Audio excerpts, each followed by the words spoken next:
Looking forward to our thing in a few weeks. Yeah, I don't know if I'll end up being there, but I'm hoping to. It's been. What do you guys have like a liberal cuddle party, or what are you doing? Yeah. Larry takes a bunch of MDMA and we all sort of go into the corner and hang out together. God, that sounds incredible. Liberalism is wonderful, man. You should come try it. That's not liberalism. It's called something else, Ezra. Sorry, Nikki, is our CryptoZar joining us or no?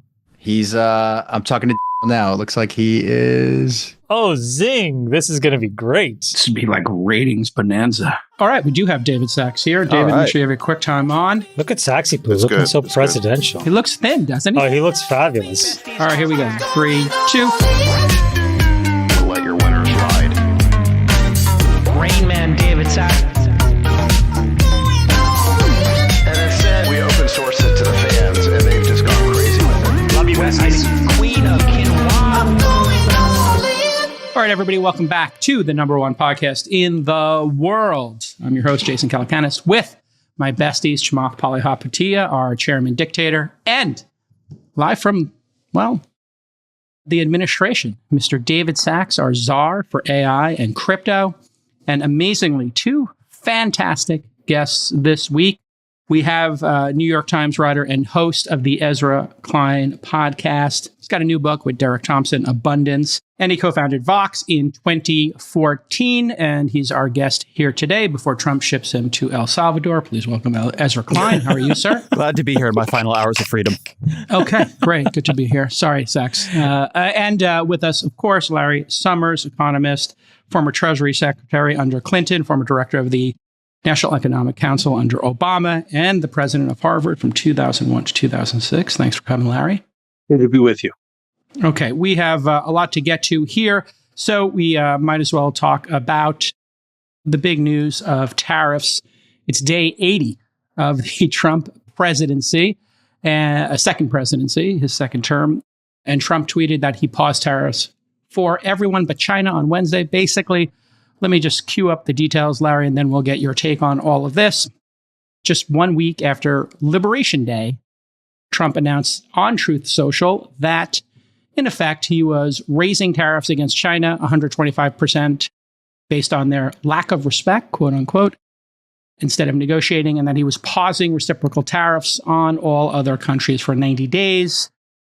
And markets ripped 10% after he posted this. And today, Thursday, when we tape, there's been a massive sell-off on Wall Street. So the roller coaster ride continues. What it will be on Friday when you consume this podcast is anyone's guess. S&P is down 5% today. For context, the S&P was at 5,700 pre-Liberation Day. So about a 9% drop after these wild swings. And in fact, this has been historic volatility. Here are the top sell-offs in history. As you can see, 3 of them came during Black Monday in 1987. 3 of them came during the financial crisis. 3 of them came during COVID. And coming in 11th is Trump's tariffs. Also, in the gainers, you have these big rebounds. Wednesday's 9.5% recovery was number 3. The administration says this was all part of a master plan. We'll hear more about that later. And that they laid a trap for China. They laid a trap. Bessent has been the spokesperson during this retreat, or whatever we're going to call the pause. And quote, "This was driven by the president's strategy. He and I had a long talk on Sunday, and this was his strategy all along." I don't think we need to play the clip. That's the gist of it. The White House account then tweeted in all caps, my favorite way to tweet, "Do not retaliate and you will be rewarded." Wall Street Journal, on the other side, posted a story about why Trump blinked. They chronicled the decision as being affected by Jamie Dimon, who went on Fox to express fears of recession while saying the tariffs were valid and that he knew the Trump and cabinet would be watching him on Fox. Other banking executives who felt they didn't have a lot of influence in this administration, according to the Wall Street Journal, started lobbying Republican lawmakers that the Trump tariff plan would tank the economy. The White House Chief of Staff, Susie Wiles, started receiving calls from executives and lobbyists expressing concerns. And the Wall Street Journal reports that Trump was influenced heavily by Bessent. They were flooded with worried calls from Wall Street and that the president was lobbied to find an off-ramp. Trump ultimately relied on his instincts, according to the administration. Larry, is this 4D chess, or is this something else? What are your thoughts? This is dangerous work with a sledgehammer on a pretty sensitive machine, which is the global economy, that's having really serious consequences. First, it's important to understand that there's more tariffs that are around than you described. Even after the big back off, there's a 10% across the board tariff, a range of structural tariffs like on steel and automobiles, and a range of new tariff threats like on pharmaceuticals. Here's a kind of market-based estimate of what the damage that the market thinks this is all doing to the U.S. economy is. Market's down. Let's take today's number, 9%. If that's right, that would be about $4 trillion. Of course, at $4 trillion since Liberation Day, of course, markets were down coming into Liberation Day because of some anticipation of these policies. So let's be conservative and say these policies have taken $6 trillion off the stock market. Now, the stock market only measures the adverse impact on corporate profits, not the adverse impact on workers, not the adverse impact on consumers. So you need to add to that stock market number. One way of thinking about adding to it would be to say that corporate profits were 10% of the economy. So you could argue for multiplying by a factor of 10, but maybe that's being too exaggerating or too bold. So let's multiply by a factor of 5.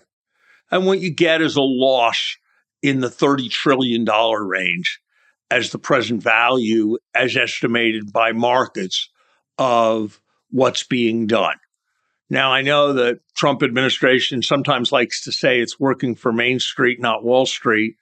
I noticed that they were pretty excited about the stock market rally yesterday in a way that wouldn't really go with not caring about markets. So I think what markets are seeing what's true, which is 3 things. This is an inflation shock because you're adding to prices. CEO of Amazon got it right. The Secretary of the Treasury got it wrong. Increases in tariffs of this magnitude, the overwhelming part of them will be passed on to consumers. So you've got an inflation shock. When you raise the prices of people and their income, at least in the short run, is the same, they're poorer. And that means they can afford less stuff. And that pushes the economy down. And so you've got higher inflation and you've got less demand and therefore more unemployment. And all of that's bad for the economy and companies. And the last thing, which I think is profoundly important, is we are trading like an emerging market country right now. For serious countries, for the United States, the pattern is that when the world gets riskier, the bonds go down in yield and the currency goes up in value because people come for the safe haven. When you're a country like Argentina, then the assets all move together. Falling stock prices go with higher bond yields, go with a weakening currency. And so because of our erratic behavior, we have changed the zeitgeist surrounding America from the traditional zeitgeist surrounding America to the kind of zeitgeist that surrounded Juan Perón's Argentina. And that goes with all the other things that are happening. The more protectionism, denying the independence of the central bank, fiscal irresponsibility, breakdown of traditional boundaries between government and business, substantial cronyism as a strategy, authoritarian tendencies towards the opposition, lack of total respect for the judiciary. Keep going, Larry. Keep what going. we're seeing is a pattern of America being governed on the kind of Juan Perón Argentina model. And that sometimes produces some benefits for some people in the short run. That sometimes generates popularity for it. Perón kept coming back in Argentina, but ultimately it's extremely costly for a society. You've heard Larry's take on all of this. Larry's giving it about a B+ on the Harvard grade scale. Which might be inflated, I'm not sure.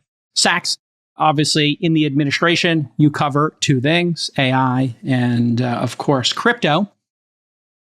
And you're a member of the pod, so let's get your take on what happened this week with these tariffs. Even the most ardent supporters of Trump have felt this is chaotic, not well executed, not communicated well. What is your take, Sachs, on how this was executed, and could this have been done better? Well, I think what happened, if you go back to Liberation Day was only 8 days ago, it was April 2nd. If I had told you on April 1st that Donald Trump would find a way to get the entire world to eagerly embrace a 10% tariff on the American market, and not only would they not complain, but they'd actually be relieved that it was only 10%, you would have said that would be an April Fool's joke. If I had told you 8 days ago or 9 days ago that Trump would find a way to accelerate the United States' decoupling from China, which is something he's long wanted to do, and that Wall Street would basically breathe a sigh of relief over that, you would have said that there's no way that could happen.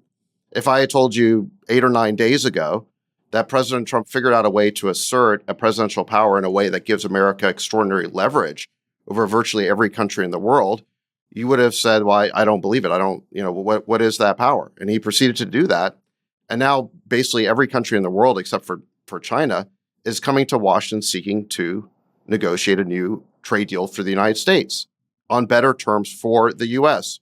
If you told me any of that a few days ago, I would have believed you, and I would have thought the consequences would be a substantially deteriorated American economy and a substantially less secure I don't think we know United that. States. I don't think we know that. It's not any surprise. There's nothing surprising about the fact that the United States has the power to extort Lesotho.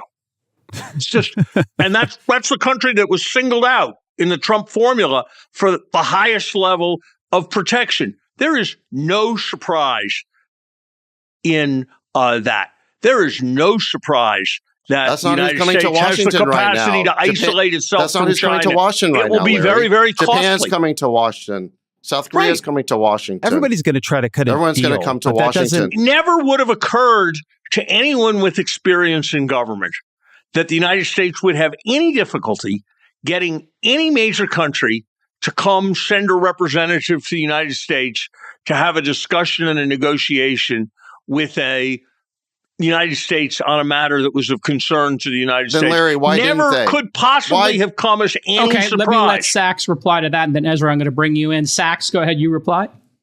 Then why didn't they, Larry? Do you think that all these countries were going to renegotiate their trade deals with the U.S. if President Trump asked nicely, if he said, pretty please, let's renegotiate our trade deals so you take down your trade barriers, that they would have done it? If he had said, pretty please, with a cherry on top? That's not the way these things work. He had to establish the leverage in the negotiation first.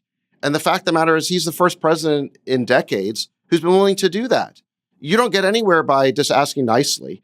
And I think that what President Trump did over the last 8 days is A, establish the leverage, and B, get all these countries to now want to negotiate a new trade deal with the United States. If this is such a terrific thing, why do markets think it's so terrible for the American economy?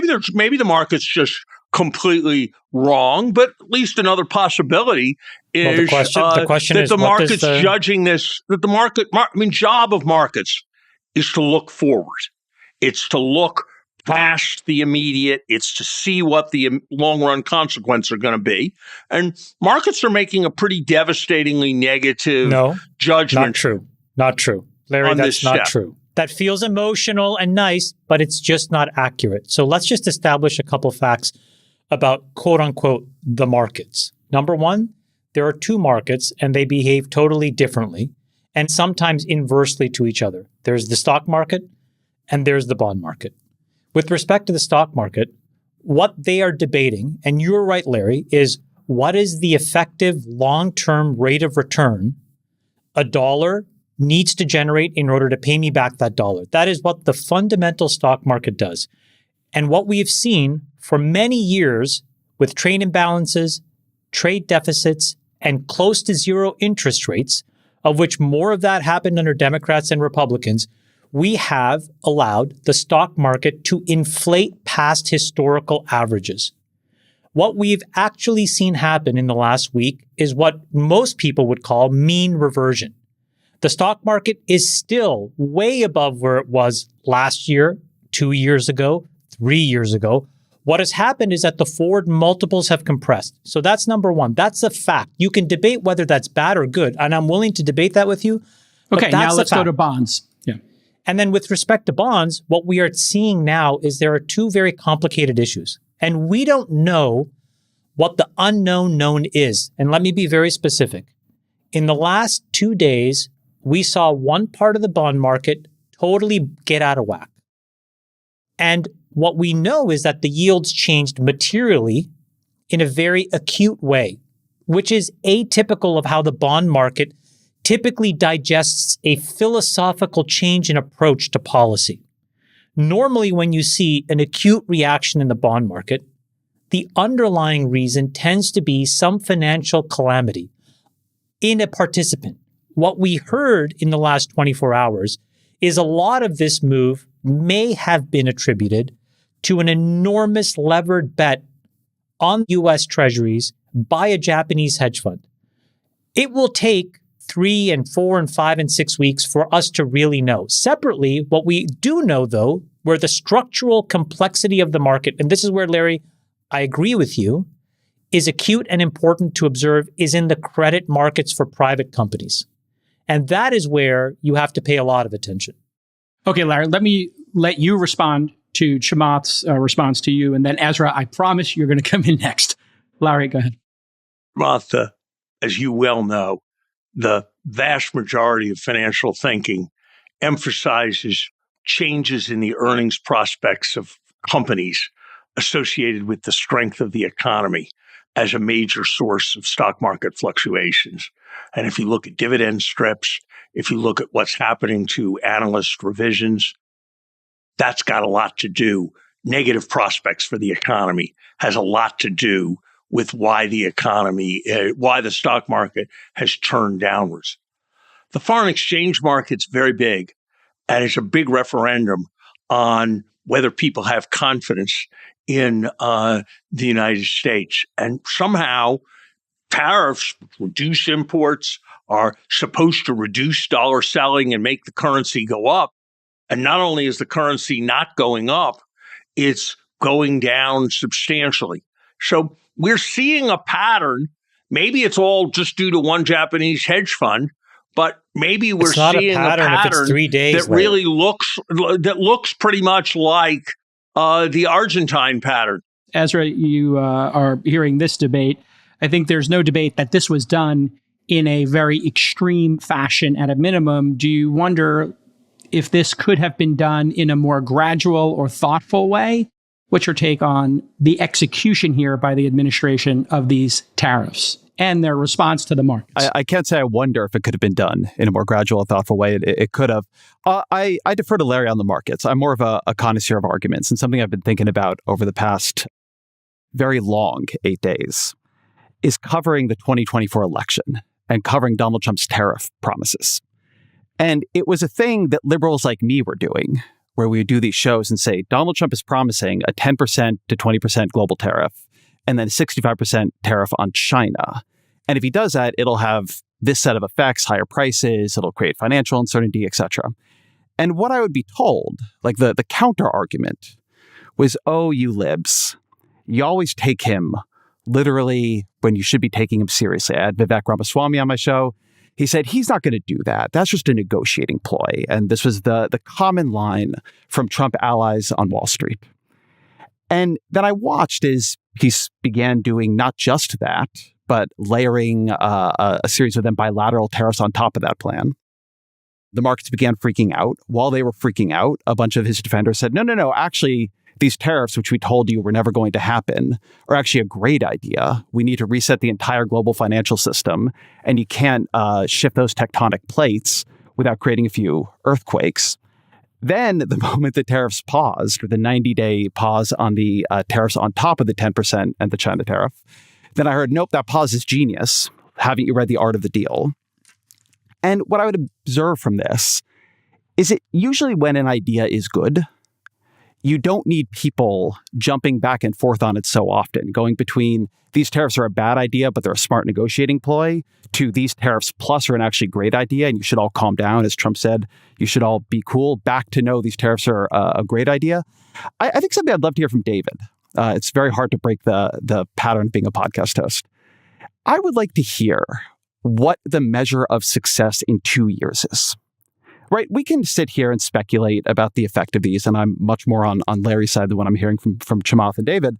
But what are your measures? What in 2 years, good question, if manufacturing, employment or whatever is below X, will you be unhappy? If GDP is, what is a sort of objective yardstick where we could come back in 700 days and say, did this work out or was this a bad idea? Good, thanks. I would say probably the biggest thing would be whether the U.S. can reindustrialize to some extent so that we're not completely dependent for our supply chains on a potentially hostile adversary. And what is the measure of that? Is it the quantity of manufacturing we're making? Is it the share of manufacturing? I don't think that's a hard thing to understand. You know, during COVID, I'm just asking you to set it very tightly. Point. I am saying it concisely. During COVID, we discovered that we were horribly dependent on a supply chain from China for some of our most essential products, for pharmaceuticals, for other medical gear that we needed during COVID. Sure. So what would be, if you were to put a metric on Just it? as one example, but we've also learned that our entire supply chain for all sorts of industrial products now is dependent on China and other countries. So let's be more precise. We have 4% unemployment at the record low of our lifetimes. And do you think Americans want to work in these factories? And if so, which factories? Obviously, pharmaceuticals, that's a dependency. Obviously, building ships and weapons, that's a dependency. I think we can all agree on that. And that might be low hundreds of thousands of jobs. Do you believe we should be making Nike sneakers here? Do you believe we should be making jeans here again? What would be the objective measure of success? Like a certain number of jobs, certain number of factories, certain types of factories? Because the other piece that I don't understand, and maybe you could inform me here, Sachs, is number one, who's going to do this work if we're going to be deporting millions of people, and we have the lowest unemployment of our lifetimes, and we have automation coming to these factories, and Americans don't want to take these jobs historically? How is this all going to work? It seems a bit farcical to me that we're going to bring these things back. I don't think the millions of Americans who lost their jobs in the heartland because we let China into the WTO, which is something that Larry, I think, supported and championed. We're talking about decades ago, though, right? Yeah. That's what started this whole thing. Yeah, okay. I don't think those millions of people want to lose their jobs. So, you're talking nonsense. What are you talking about, Larry? Respectfully, David. You were Treasury Secretary when we walked China into the WTO, and you were just still defending it. I was just watching an interview. Hold on, Larry. Larry, you just did an interview with Neil Ferguson. May I ask my question? Why am I the only one who gets to talk for 2 seconds before I get interrupted? Okay. You guys get 5 to 10 minutes finish speeches. Finish your thoughts for 2 or 3 minutes, works? and then I get Larry to speak will for go. 2 seconds. Then you interrupt me. You speak for 5 or 10 minutes. Go right ahead. Larry, I just saw you do an interview with Neil Ferguson where he asked you, was it a good idea to bring China into the WTO? Was it a good idea to give them permanent normal trade relations status, basically MFN, which is something that Bill Clinton did in 2000. And I admit it was bipartisan. George W. Bush continued it. And you were defending this as a good idea for the country. What was the result of that over the past 25 years? Millions of industrial jobs were lost. They were exported to China. Millions of factories shut down.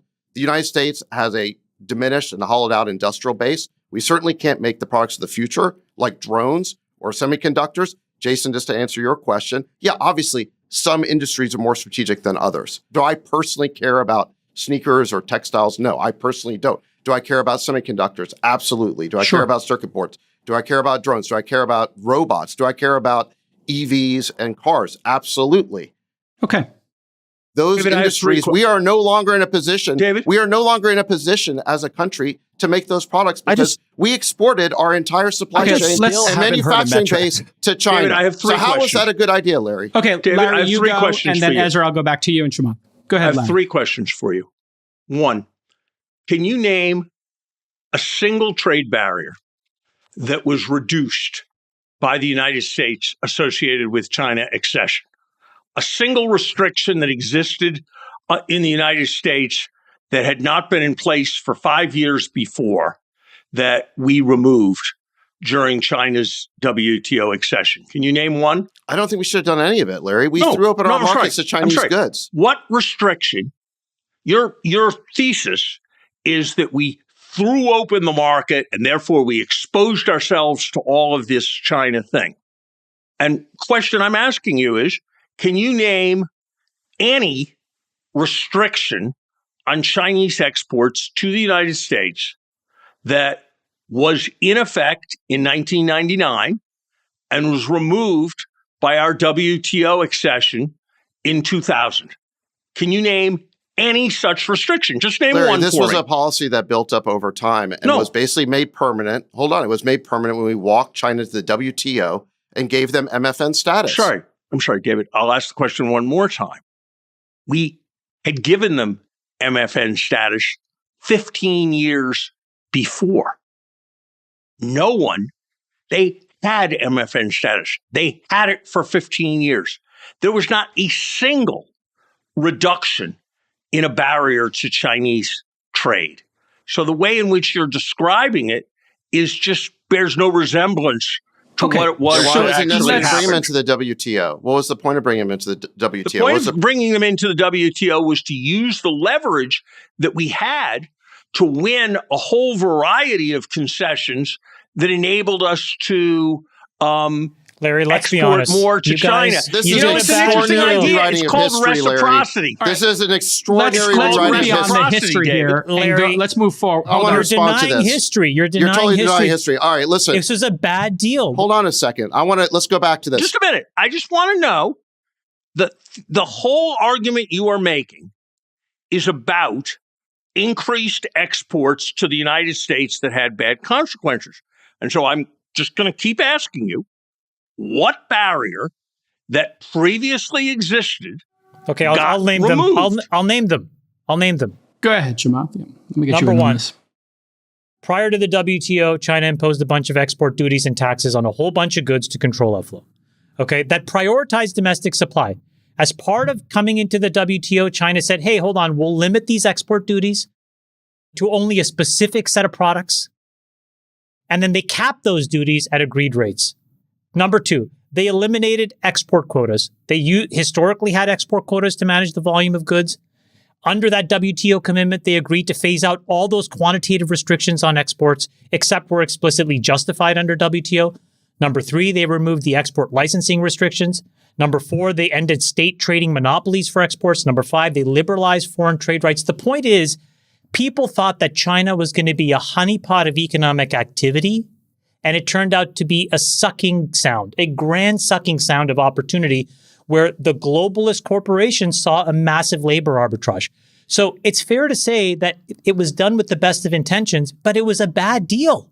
And they got one over on us. I really want to say that rather than having 30 minutes of debate over something that happened in the 90s, I would like to go back to this question I keep not hearing. I will answer your question, Ezra, because that was a great question. I would like to hear from David, but I love yours too, I want to. Hold on, I never got a chance to. I think that there's a tendency to just begin talking in an anecdotal way this about is not industry. Anecdotal. So, look, we want to move forward. Presidents announce these policies, and then there's never metrics. Hold on a second. Give me what indices you are going to look for. Where if in 2 years it is under X, I can come back and we can have a conversation. Here's some metrics. Ezra, I'm so sorry. Here's some metrics for you, okay? Let's go back to Bill Clinton's speech that was given at Johns Hopkins on March 9th, 2000. No, he was asking about forward-looking metrics. What would you think would be successful 2 years from now? Not the history lesson. Wait, hold on. We haven't finished the debate about China and PNTR, okay? But my question predated that debate. Yeah, we're trying to Listen, you're trying to change the subject. Let's just finish up on this topic. No, we're trying to move forward. That's all. No, we're trying to finish up on this topic, okay? Okay, Obviously, we'll let Larry's you get the last word. Go ahead. about this. Okay. You can have the last word. So March 9th, 2000, Bill Clinton announces PNTR at Johns Hopkins. It's a very famous speech. Larry, maybe you can tell us about how it got written. Anyway, Bill Clinton promises several things. He makes a number of arguments for PNTR. He does not think that this does nothing. Larry, your argument is that Bill Clinton didn't do anything. You're saying that somehow it happened under Reagan or something like that?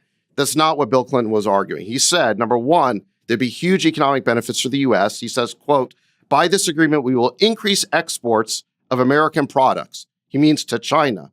That will create American jobs. Okay, did that happen the way we intended? I don't think so. Number two is he believed that... Have you looked at the data on export flows from the United States to China? It actually did happen at a quite substantial rate. But with huge trade deficits for the United States. You're arguing that they did not act in a discriminatory way towards our products? This idea that Americans could just do business in China the way that they could do business here is ridiculous. Anyone who tried to do business over there knows you have to create a JV, you have to get a local partner, give them 51%. It was extraordinarily difficult. We were discriminated against, Larry. It's ridiculous to try and claim that somehow this was an equal relationship, okay? And we imported far more from them than we ever exported to them. So Bill Clinton was wrong about that. Number two, he said that signing PNTR and bringing China to the WTO would promote democracy in China, that we would export one of democracy's most cherished values, economic freedom. Did that happen? I don't think so. He said this would strengthen global trade by ensuring China adhere to international trade rules, reducing trade barriers, and resolving disputes through WTO. Did that happen? I don't think so. And then he said on national security, he said it would improve our national security to bring China to WTO and help make them rich. He said, quote, if we don't deal with China in this way, we will increase the prospect that they will turn inward. That's not what happened. We helped make China rich. We've exported millions of jobs to them. They built up their economy and their supply chain to the point where now they are a global competitor to the United States. They're a peer competitor. We turned that baby dragon into a Drogon-sized monster that can now challenge us in Asia and across the world for primacy. Why in the world we have done that? Just for national security reasons. Okay. That was a very foolish thing to do.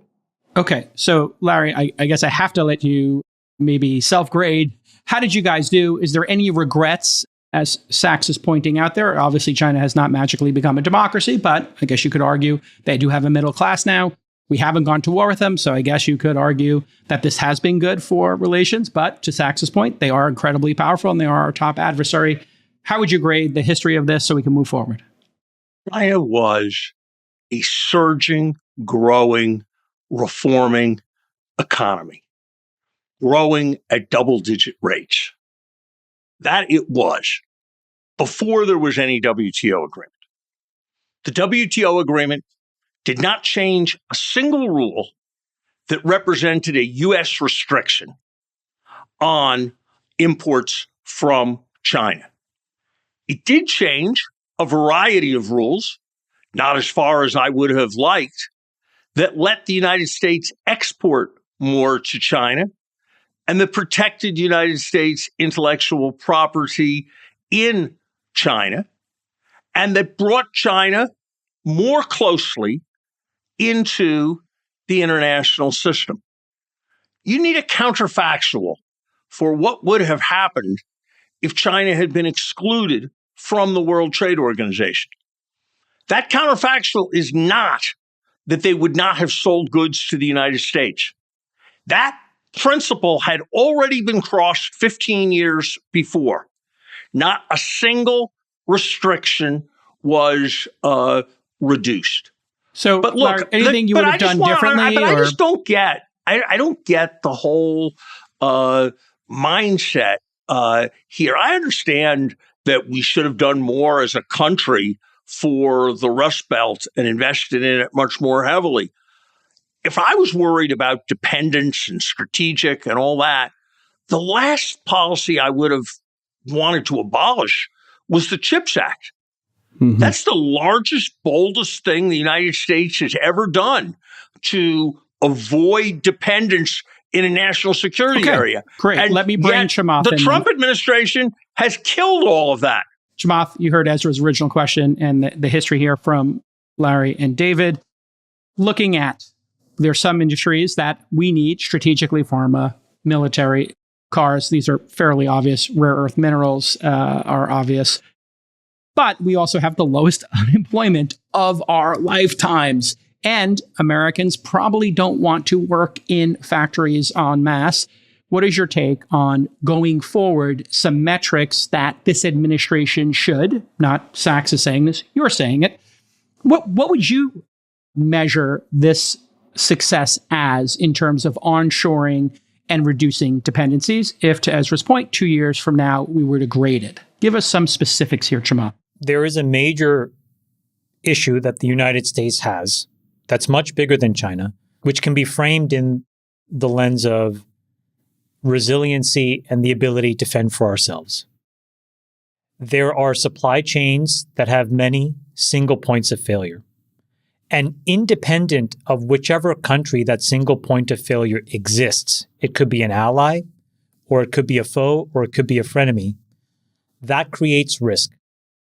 And I think what we are learning, and David's right, it was really highlighted during COVID, we are not in a position to take care of what we need. So if I had to very precisely answer Ezra's question, I would say that we need to measure and protect 4 critical areas.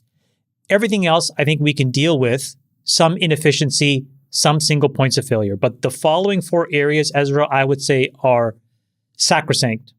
Number 1 is all of the technology, both the chips as well as the enabling technology around artificial intelligence. It must be a robust, largely American supply chain. It must. You cannot have single points of failure outside the United States, because what you see is even in allied countries, their posture towards things like free speech and other things can ebb and flow. Their posture on trade, their posture on defense. Okay, so that's number 1. Can change. Chips. Got it. Number 2 is energy. We have a critical deficit of electrons in America. We do not have the capability we need to make the energy we need quickly in many ways. We have supply chain issues on nat gas. We have critical supply chains that can be shut off by China around photovoltaics. So whether you believe in coal, whether you believe in nat gas, whether you believe in clean energy, we are in a very fragile place. We got to shore that up. Okay, I think we're in agreement. Keep going. Number 3 there are critical material inputs that drive the material science of the future. Rare earths are an example. Going back to chips, things like gallium, things like phosphorus even. So we have a critical minerals and rare earths and material science input problem. And then the 4th, Ezra, are pharma APIs, so that when American citizens get sick, we have the ability to not just make it, but also design it and manufacture it. Because some of these APIs, the active principal ingredients for many of the drugs, require very convoluted and complicated processes, cold chains, and the like. And again, there, we depend on folks whose view of the United States can change in real time. So if I had to say to you, Ezra, what I would expect is if the United States government, whoever was in charge, would put those 4 things on a board, then detail out all of the key inputs, measure how much we can make ourselves versus import, and then basically try to level that playing field, we would be in a very good place. A couple things, because I think I probably agree with all of that. And what it sounds like is an excellent argument for Joe Biden's policies, which were functionally, maybe not the pharma side, just literally that. Let's pull out semiconductors and the semiconductor supply chain. Let's pull out energy. Let's pull out a couple of things like that. You know, what was it? A high fence around a small garden was what Jake Sullivan called it. Let's particularly try to restrict the supply chain export of AI critical materials to China. They had a whole set of policies about this. Now, the Trump administration, the thing we are in theory here discussing is an extraordinarily broad-based set of policies. It is tariffs on not just China, it's on Brazil. It's not just on critical industries like Chamath is talking about, but it's on, mangoes and avocados and, lumber from Canada and basically everything else. I guess there's an argument I could sort of extract out of this that the Biden administration believed in what they called friendshoring, which is that you want to create an integrated supply chain of allied countries that we can work with and that we can rely on. And the Trump administration, I think, believes something, depending on who's talking, more like that the entire supply chain needs to be onshored to America specifically. But one of the problems, and the reason I keep trying to push people to be very clear about their arguments and very clear about their metrics, is that I feel like there's this king's cup of what we're trying to achieve here, where one day it's that we're trying to achieve the reindustrialization of the American heartland, and the next we're trying to replace the income tax with tariff income, and then the next we're just using it as all-purpose surplus leverage against any country that does anything we don't like. And the next day we're, using it for an entirely third purpose, and maybe we're just going to use it to isolate China, but to bring in our friends. But none of these, you can't do all of these things at once, and it needs to be very stable if you're going to get companies to do these long-term CapEx investment decisions that take decades to play out. Nobody I know in the markets. The fact is, CEOs, you guys didn't want to change anything. You guys didn't want to change anything about anything. I wasn't in the Biden administration, number one. I'm treating Ezra and Larry as a team. I would love to change. I just want to make sure. I would love to change all kinds of things. Here. You mean the Democrats didn't want to change? Let's see if we can. Of course. Let's see if we can. Larry won't even admit that PNTR did anything. Can we not keep doing PNTR for a minute? Let's look forward, not backwards. Look at the CHIPS Act. Look at the IRA Act. They did the exact things we're talking about. Larry, go ahead. Let's see if we can find a little bit of agreement. Please. Here. I agree with Chamath's agenda. I mean, I may not agree in every detail, but I broadly agree with Chamath's agenda. And I'll go a little further than that, Ezra. I think Joe Biden's attachment to energy security was kind of selective and heavily oriented to green technologies, not others. I thought canceling the Keystone Pipeline was a clear mistake. I thought the stopping a variety of things involving liquid natural gas were a clear mistake. So I think the Biden administration's approach to regulation that empowered every NGO with respect to stopping transmission lines, with respect to constructing power plants because of the importance of Democratic constituencies was a mistake. So I think energy security is a central objective of policy, and that there's a lot of room to move beyond what the Biden administration did. I actually believe that very strongly and agree with Chamath and David. What I don't understand is CHIPS, absolutely right. The CHIPS Act was all about making there be an American semiconductor industry with production in the United States as a central priority. The Trump administration has declared war on that. Rare earths, you want to have a strategic petroleum reserve for any rare earth. You want to do more mining in the areas that Chamath says we should in the United States or in friendly countries. I am all for that. Here's what I cannot understand, Chamath. I don't see how your resilience agenda drives anywhere near Liberation Day and the emphasis on tariffs.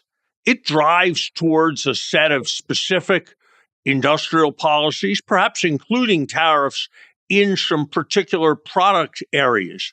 But steel from Canada, anything from Lesotho, any natural resource product, across the board tariffs on everything. I think you are absolutely right about resilience and that traditional conventional economics has given it too little thought, and that COVID pointed that up as a central issue. What I can't understand is why Donald Trump's echoing of Lee Iacocca from the 80s about tariffs is responsive to any of that. But this is the point I'm trying to draw around Biden. I'm not saying I agree with every way the Biden administration defined its objectives. I just wrote an entire book about the failures of democratic policymaking in this specific era. What I am saying is the Biden administration's view of trade was that there are targeted industries we should be putting a lot of both domestic policy and international policy into play in order to protect and reshore or friendshore. And the Trump administration's view is that you have a generalized problem running all across the world that requires highly general policies, that then when I ask people to defend it, they sort of move to this targeted argument. Donald Trump's view, I feel like we end up making something that is not that complicated into something much more complex than it is. Since the 80s, Larry's point about Lee Iacocca, Donald Trump has appeared to hold the view that any time the U.S. is operating at a trade deficit with someone else, that is evidence we are being ripped off. And that is how you get at least the initial set of tariffs here that work off of bilateral trade deficits and try to correct every single one with every single country, be it Lesotho or a collection of islands inhabited by penguins. I think it's really important to be connected to the policy that was actually announced and not sort of projecting all of our own onto it. Like, yes, Larry's right that you could have a different set of critical industries than Biden did. The Biden team was very focused on clean energy over other kinds of energy. I also did not agree with like the liquid gas pause. I thought there was some, and we did not do nearly enough on things like permitting reform, right? There's a lot you could have done that they didn't do.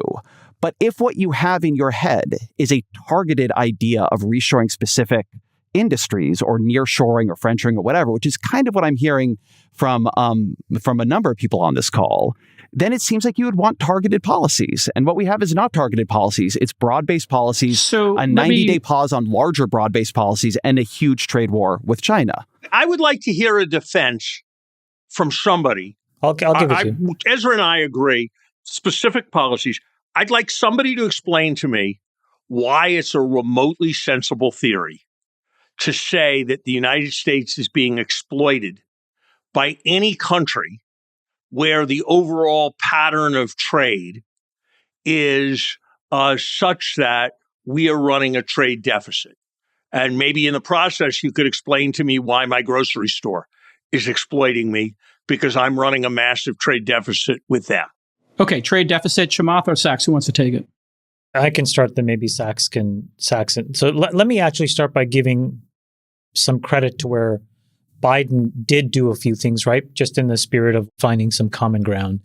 Inside the IRA, I think that there were two things, and I've said this pretty repeatedly, but I just want to put it on the record again. The ITC credits and the ITC transfer markets for those credits, the tax equity markets, are critical industries in America to support private investment in all kinds of very complicated markets, energy markets being the most important. And what the Biden administration did, to their credit, was remove the uncertainty, because those things had to be renewed over and over again. And they gave us a very long window where we could underwrite investments. To your point, Ezra, that was smart. But it's important to also remember that in order to get Biden's budget done, what they did was they had Manchin roll over on permitting reform. And Ezra, you know this probably better than all of us. When you look inside of the CHIPS Act, as smart as that initial policy was, if you ask, why has nothing actually happened?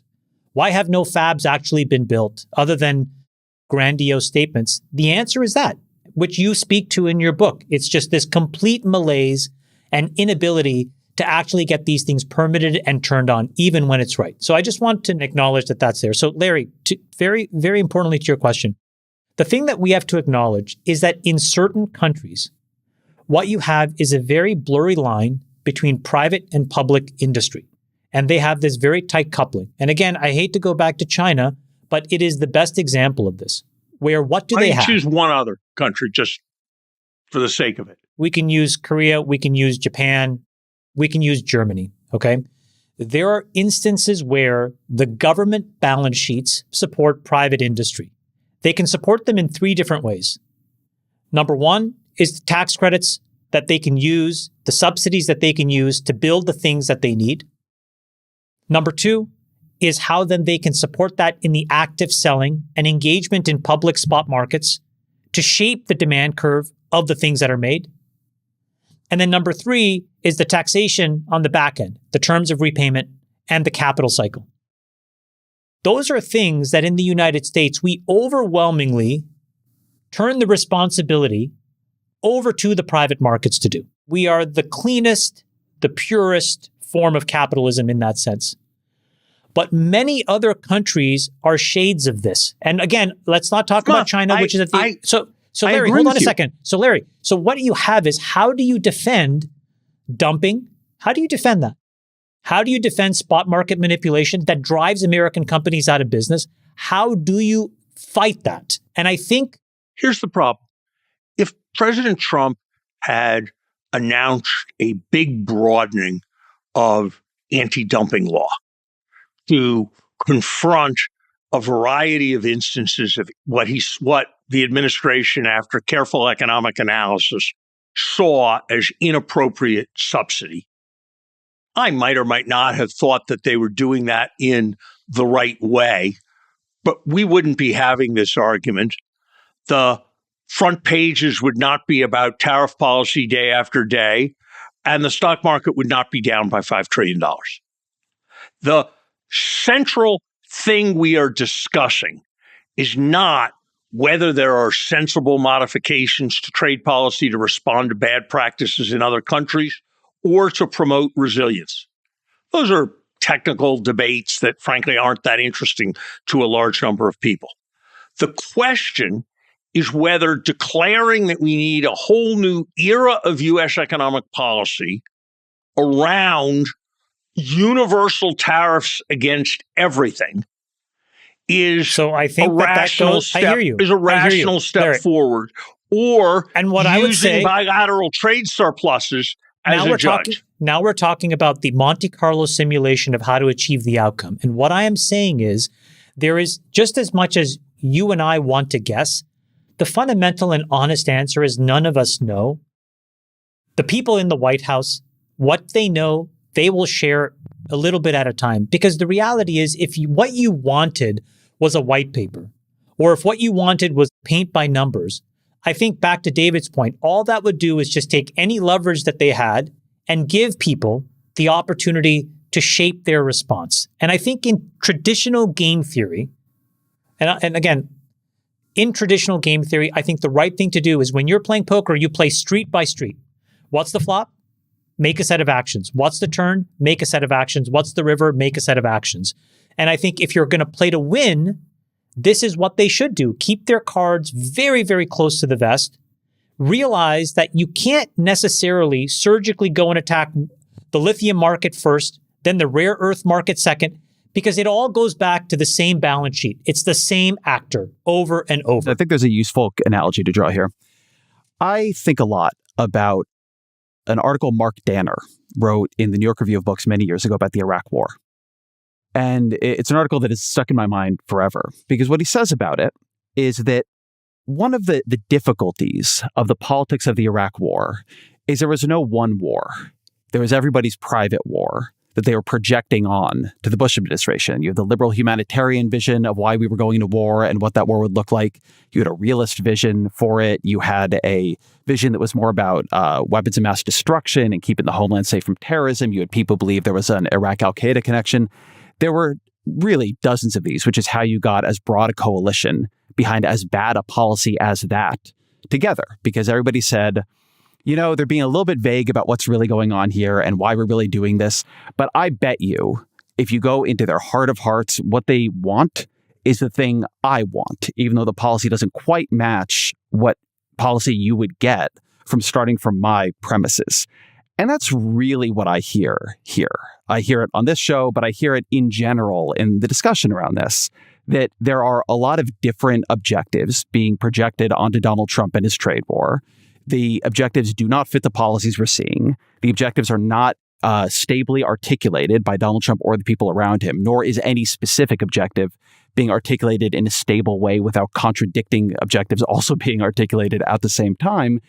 And look, maybe in the end, and this is why I want to push you all on metrics, you get something you like out of this, but you're giving away a lot of clarity just on the trust that what is happening is people are keeping a good hand of cards with a good strategy of poker hidden from you, as opposed to what's happening is what we seem to be seeing in public, which is Donald Trump is a chaotic and erratic person. They are making policy in a chaotic and erratic way. That policy is having chaotic and erratic consequences, and then they are operating and moving on the fly in a chaotic and erratic fashion. Sachs, you heard Ezra say that he feels this administration is being a bit chaotic in the approach here. What's the counter to that? You heard Chamath say, hey, this is a really thoughtful. They're holding their cards close to the chest.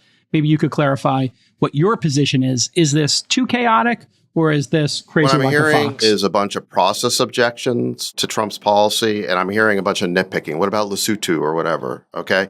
Look, this is a very unrealistic view of politics when we've had a bipartisan consensus in Washington for decades that unfettered free trade is a good thing, no matter how big our trade deficits got, no matter how rich and powerful China got, no matter how unfair the trade practices got, no matter how many millions of our jobs and factories got exported overseas. This has been the bipartisan consensus in Washington. And Larry, you're right that it started before the Clinton administration, and the George W. Bush administration definitely accelerated it. But there has absolutely been a bipartisan consensus in Washington that this sort of unfettered free trade policy was good for the country. Now, how do you change that? Now, look, you can nitpick this and you can make all the process objections you want, but Donald Trump has changed the conversation. I just want to be clear. Let me finish. You keep saying I've offered a process objection when I'm objecting to the absence of clear goals. Ezra? You were pointing to Donald Trump's views when he was a public figure in the 1980s and 1990s on trade as somehow he was wrong. He was not wrong. He was one of the few people and the few public figures in America who was right about this. I think most people today would say he was right about this. That throwing open our markets to these foreign products without thinking about the consequences was a mistake. You guys have me completely confused. Really, you do. No, I'm confused about the incoherence of your position. Larry, David, you still believe that the Clinton administration, let's call it a bipartisan consensus of that era, was correct, while at the same time you're arguing that PNTR didn't do anything. I think it is really telling that you are so much more loath to defend what we are seeing than to attack what has been. If you want to, it's fine. Like, I guess you could have, it would be interesting to have you and to me, they're the same thing. If you be interesting to have you and Larry go 12 rounds on the Clinton era. But, you know, when I say to you, listen, there is not a stable set of objectives that fit the policy here. Can I answer You say that? that's a process objection? I just would like somebody to defend the thing they keep actually doing. I would like somebody to explain to me here. I understood Chamath. Chamath, resilience, central, 4 sectors. Are we more resilient in the 4 sectors? What's the answer in 2 years from now? I got that. I agree. All that. I cannot make any linkage between a 10% across the board tariff, a tariff on steel, a tariff on automobiles, and much of what the rest of the president says, and your very valid objectives.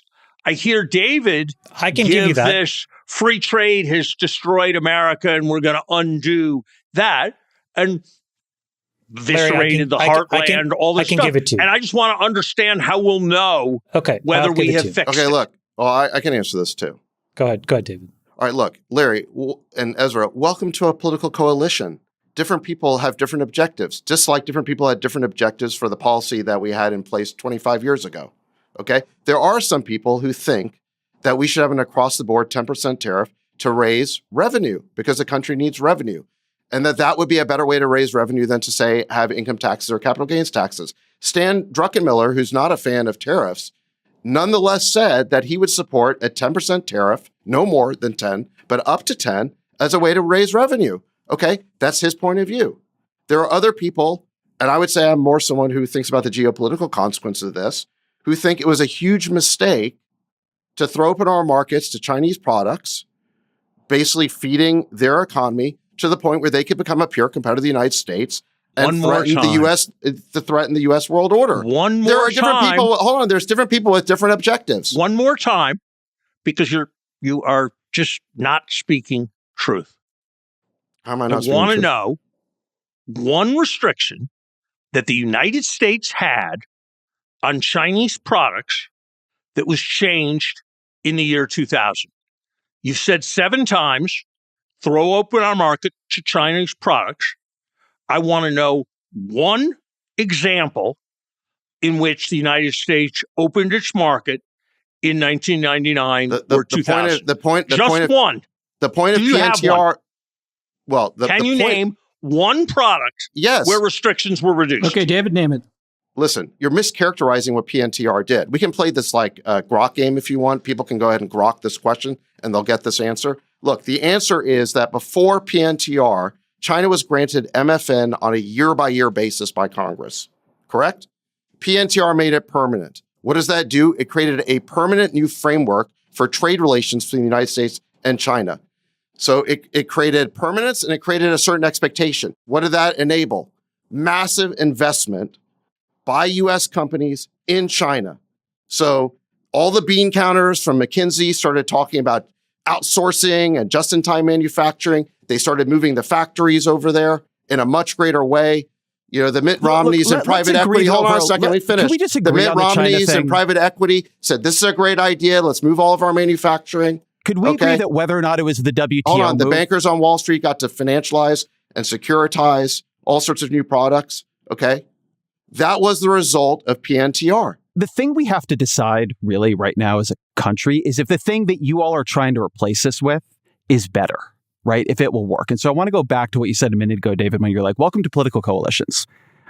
Larry has been in politics a long time. He was Treasury Secretary. I've covered politics for a long time. I'm familiar with political coalitions. In fact, a lot of my book is currently about the problems in the way the Democratic coalition, with too many objectives all at once, can end up destroying the ability of the policy to actually achieve a clear goal.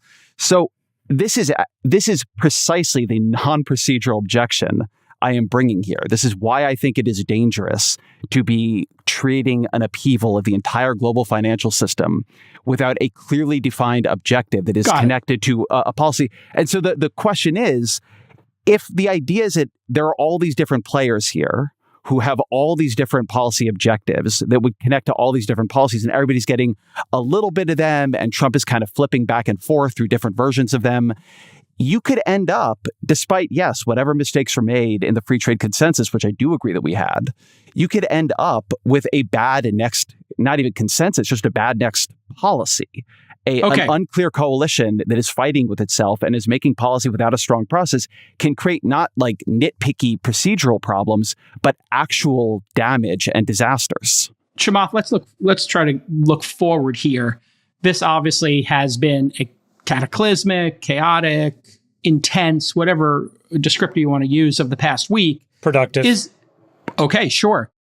And it's certainly created massive swings in the market. Is this all going to cause a recession? Is this too violent of an approach to markets? That is, I think, a valid criticism that people have, including, the majority of business leaders are saying, hey, I think I have to start layoffs. You had United Airlines say, we're not going to give any guidance. This feels to business leaders, Republican business leaders primarily, and market participants as just far too chaotic, and they can't plan. And if they can't plan, then they stop planning, which then is going to cause layoffs. It's going to cause bankruptcies. And who knows what the second and third order consequences are going to be. So what's going to happen here over the next couple of weeks and months? So just on the recession question, and I'd like to give an answer to Ezra and Larry. I think that, and I've said this for about a year, it was clear to me that we were sneakily in a recession before. And the reason was the vast amounts of money and deficits that were being pumped into government services that perverted the actual GDP picture in America. So as DOGE sort of slows down that money flow, and as the consensus in Congress gets to a better budget, I think that you're going to see that the government was probably responsible for 100 to 150 basis points of just waste. And if you take that out, you will technically be in a recession. That was independent of these tariffs. And I think that that's where the true economy, Jason, was. And I think that we're going to just find that out. So that's that. On where we go from here, I can give you an anecdote and I'll give you a projection. The anecdote is this weekend. My wife and I were in bed and a person called me, very successful businessman who was representing the president of a country, saying, hey, Chamath, I need some advice. What do we do here? And we walked through the three things that he and his government, that their government were trying to figure out because they wanted an off-ramp. They were like, I'm ready to cry uncle. We're ready to tap out. And again, he was calling me as a private citizen, but I think this conversation was very instructive. Number one, he's like, look, we have these really high tariffs on inbound American products. We're happy to cut these things to zero. And I said, well, you should do that. Second, while we were exploring, he's like, yeah, we have an enormous capital purchase with Airbus. I said, cancel it. Swap it to Boeing. He's like, done. And then the third, which was interesting, is he's like, we need to import an enormous amount of energy. And I said, well, who do you give that concession to right now? And it was a non-American company. And I said, well, why wouldn't you just RFP that to an American business and let them compete? And he's like, we'd be open to that as well. So he said, we're getting prepared. We want to find a way to talk to the Trump administration. And I'm like, great. However I can be helpful, I'll be helpful to you. I got off the phone. I looked at my wife and I said, if even 30 of these 75 countries do a deal anywhere remotely close to this was an enormous win. So let me give you my projection, Jason, of what the art of the deal could be here. What you do is you can rewrite Bretton Woods 2.0. What was Bretton Woods 1.0? It was fixing exchange rates. It was setting up the IMF. It was setting up the World Bank. Those were the conditions on the ground post-World War II. It made a lot of sense. What would we do if we had to write the Mar-a-Lago Accords right now? I think what we would do is work backwards from the question that Ezra asked and the answer that I gave. How do we create resiliency in these critical markets? Number one, a framework for that. Number two is how do we create limits for government-sponsored intervention against capital for-profit companies, many of whom are American, so that we can actually compete on a level playing field. And then number three, very simply, if you can do business in my country, why can I not do business in yours? And I'll just give you that story for 1 second. I was responsible. I was the head of every single entity of Facebook outside of the United States. I opened every market. My team and I created a framework for dominating. We figured out how to crack Brazil, India, Russia. The one market that we never could ever make a single iota of progress? Say it, Jason, with me. Well, China, Russia. No, Iran. Wrong. We won in Russia. So my point is, in every single market except one, is it that we were just lucky in 174 markets and one we were stupid? No. So I think that the Mar-a-Lago Accords, this sort of Bretton Woods 2.0, is the outcome, Ezra.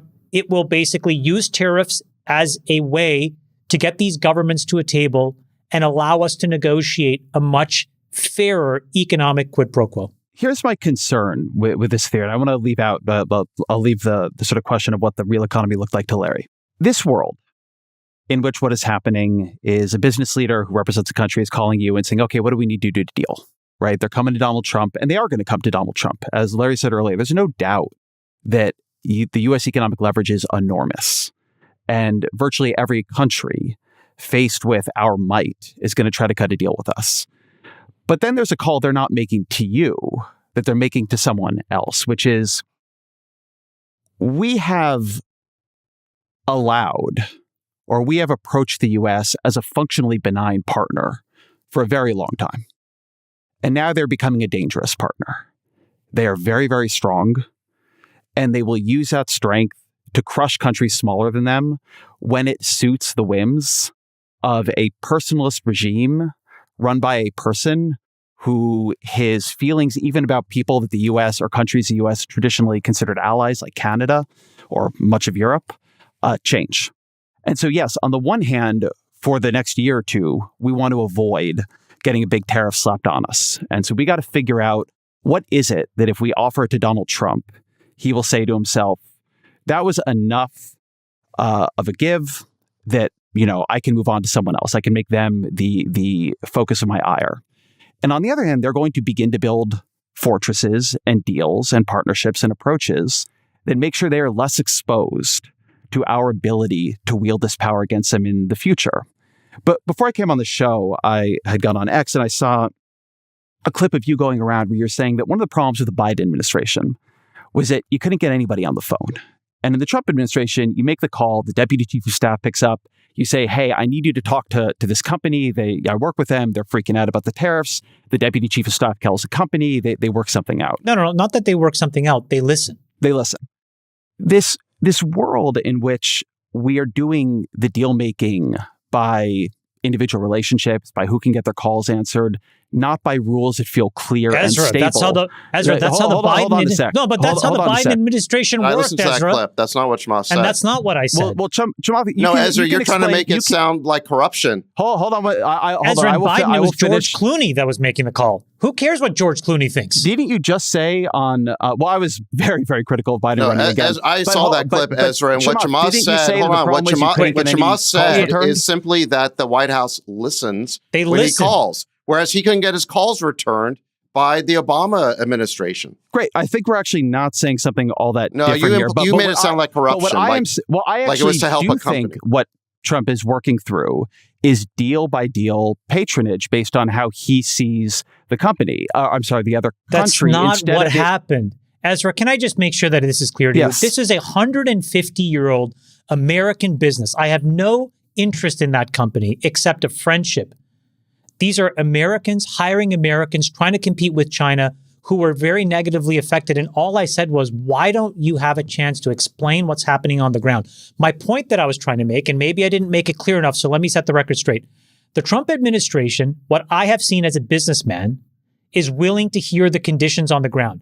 As a businessman, when I was building, Ezra, just to be clear, critical rare earth supplies for America under the Biden administration, battery can materials to compete with China under the Biden administration, AI chips to be the best inference solution under the Biden administration, I couldn't get a call back.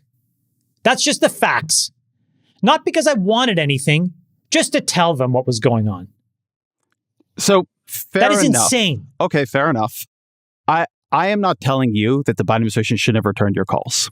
What I am saying is that the degree to which Trump first, and then everybody around him as an example of him, because culture comes from the top, is working off this kind of individual call and deal making worries me, because I believe that you had every one of these calls you're saying, and they went exactly the way you say they went. And then the calls that you are not getting, and they 2 minutes ago, Ezra, you were saying that a 10% across the board tariff was too broad, and we need to go industry by industry. And now you're saying that it's going to be too particular and he shouldn't do country by country negotiations. Using the word deal making, so listening to people. Listening to people is not deal making, Ezra. It's just listening to people. Are you really going to be here and tell me that the way Trump himself works is not individual deal making with countries, with people, with Eric Adams? Is this really the argument here? I will tell you what I've seen, and David's seen much more. What I have seen from the president is he takes in hundreds of opinions and starts to figure out what the ground truth is. And the reason is when you only listen to one or two, every president probably deals with this, you have this information asymmetry problem because you are the president of the United States. And so how do you cut through it? You talk to hundreds and hundreds of people and you triangulate what the truth is. So it's not like he's giving any favor. He's collecting information. That is a good process. You want the most powerful person in the world to get to the ground truth. Go ahead, Larry. I am all for information gathering.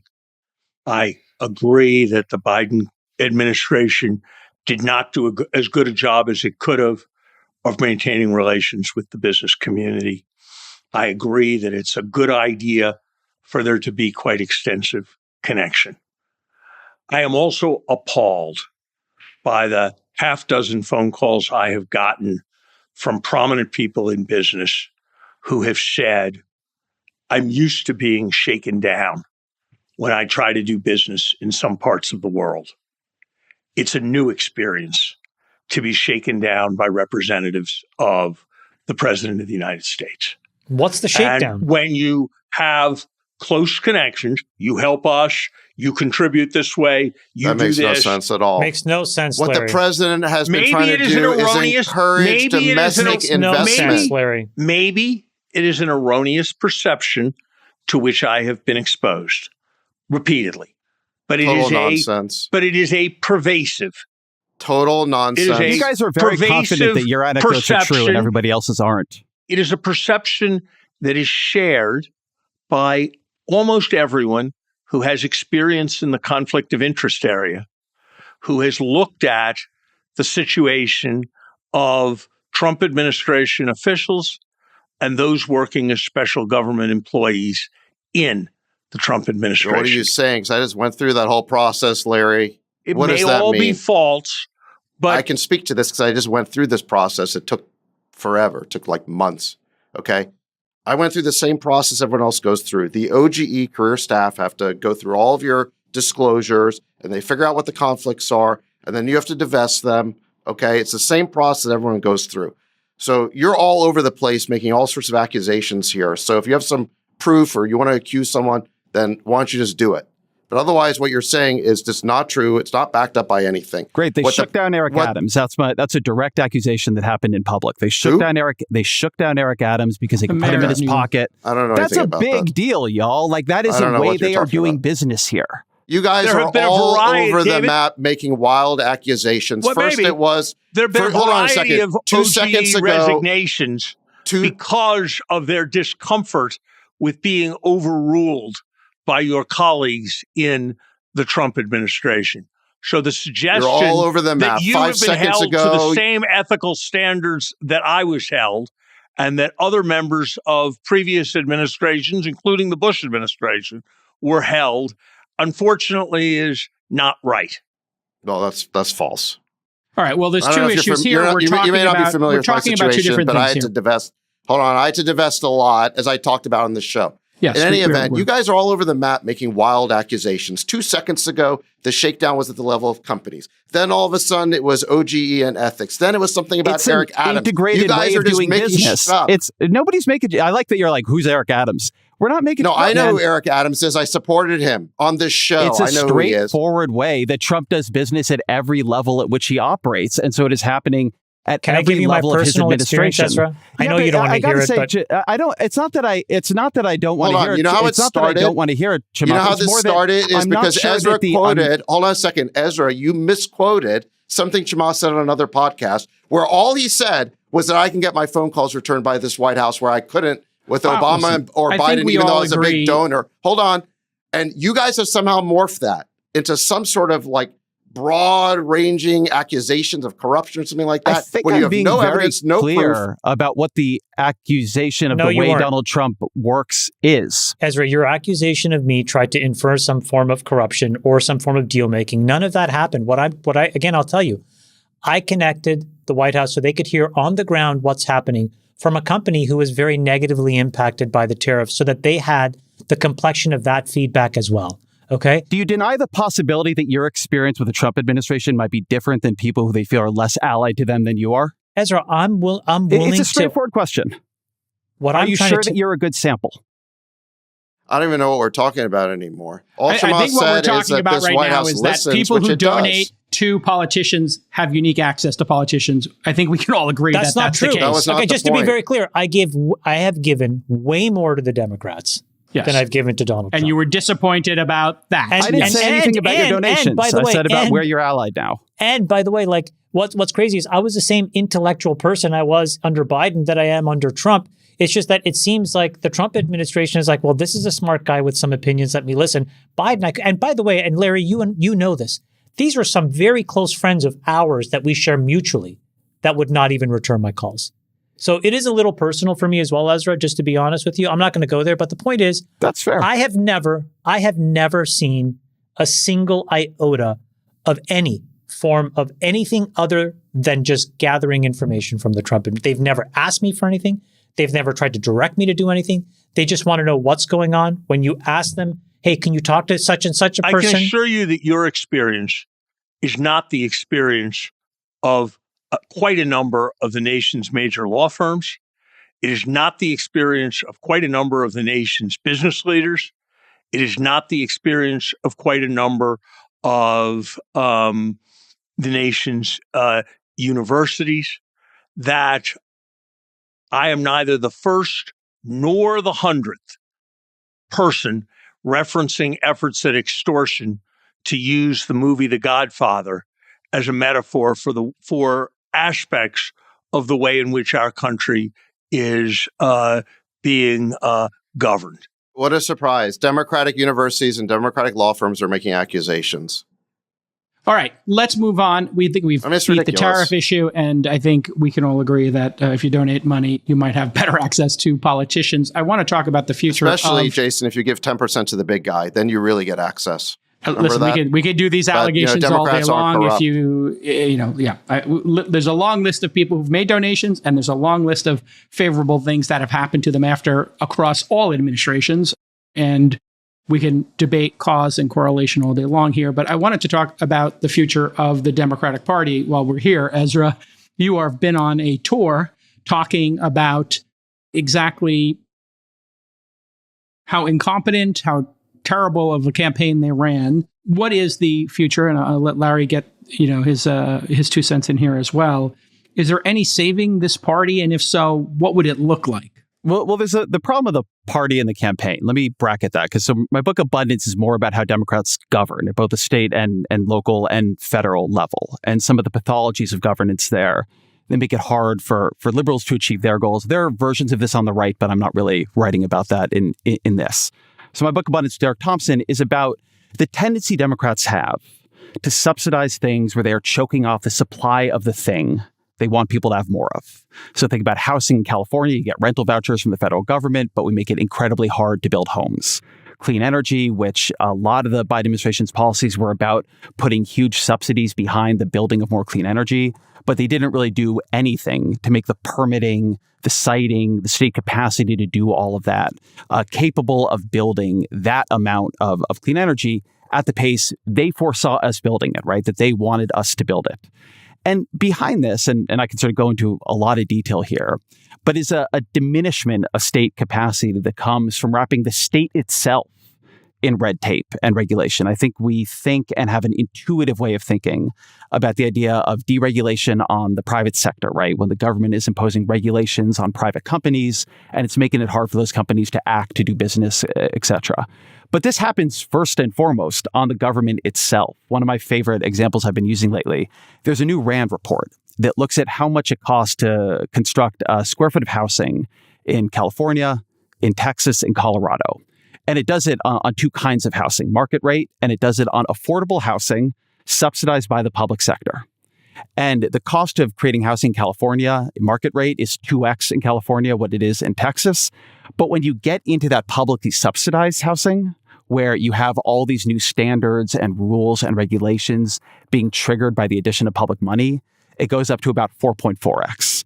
And so you have this real problem, I think, in a way of governing that evolved in the 70s, the 80s. There's a kind of small government version of the Democratic Party, the new left, more individualistic, that was worried about too much exercise of government power. And now that we are in a different world with different problems, we're thinking about reindustrializing, we have a housing shortage, and you have things like the Biden administration, which really are thinking about how to build a lot more in America, but you don't have either a policy architecture or, I would say, a governing culture that makes that possible. Yeah, and so a lot of this came from Francis Fukuyama, I think, and Votocracy. Yeah, how do you pronounce this? Fukuyama is a great sort of related concept of Vitocracy, which is that... Vitocracy, but he also got another great concept, since we're bringing up Fukuyama, which is that neoliberalism, which we've sort of been talking about here with the WT and other things, he says people think about it as the veneration of the market. But what it is, first and foremost, is the degradation of the state. And I think that explains a lot more about the world we're in than people recognize. Ezra, you can agree with this. Francis Fukuyama is probably one of the most polarizing modern academics in America. As you read him, people end up they're very pro Fukuyama, or they think Fukuyama is insane. Because what happened is, just to up-level this for a second, is that you had Fukuyama write The End of History, which basically said that democratic capitalism is the end-all be-all, and we're basically down to one system, and the whole world's going to run on that system. And that philosophy then animated, I would say, a neoliberal and neoconservative consensus in Washington for 25 years. And there were three key pillars of that, let's call it globalist consensus. Number one, we'd have open borders, free flow of labor. In fact, the Wall Street Journal editorial page, which is considered to be conservative, actually supported a constitutional amendment saying that we'd have open borders. Number two, we'd have open flows of trade and capital. So basically the unfettered free trade agenda. And then number three, the third leg of it was Pax Americana. We'd deploy American troops all over the world to defend this consensus because they'd be greeted as liberators, not occupiers. I think all three pillars have been refuted. And the person who has represented the shift in this consensus to, I'd say, a new agenda of economic nationalism and geopolitical nationalism is Donald Trump. Okay? Wow, I was going to guess that. Now, when you have, now listen, when you have also, this is some real Fukuyama violence. End of history and the last man is a much more complicated book. I'm thinking at a very high level. But let me finish the point here, because I'm kind of on a roll here. Yeah, keep wrapping around. Bring it home. When you have a bipartisan consensus that included both Bush Republicans and Clinton Democrats around these three pillars of globalism, and then I'd say that country turns against that, that's not going to be a smooth process. That is going to be potentially a violent process. It's going to be a disruptive process. And you guys want to raise like all these nitpicky objections and process or whatever. Donald Trump is bringing that realignment. Well, but the real question is, was that consensus correct or was it a failure? I would argue as a failure. Larry, let me ask you a question then. When you see something like Doge happening and people start taking a bit of a more unilateral, a quicker, a less veto-based approach, is that encouraging to you, Larry? Do you think that's the right way to do it? Because we haven't been able to get the government smaller since Clinton. So are you pro-Doge, not Doge? And do you think this sort of objection to, hey, we're going too fast, too violently, maybe that's what we need to do at times? And then I'll go back to you, Ezra, to answer the same question. I think that Ezra is broadly right about the promiscuous distribution of the veto power. He's broadly right that we need to be able to do more things more quickly in the state if we're to be an effective government. I think we need much more reform. I think Democrats have allowed themselves excessively to become hostage to particular groups, particular traditional concerns, and have lost touch in important ways with an American mainstream. And I think that insofar as the election outcomes in recent years have not been what they wanted, that is an important contribution to how that has happened. And I agree with David that Donald Trump represents a transformative and profoundly different ideology than has been present in governing America before.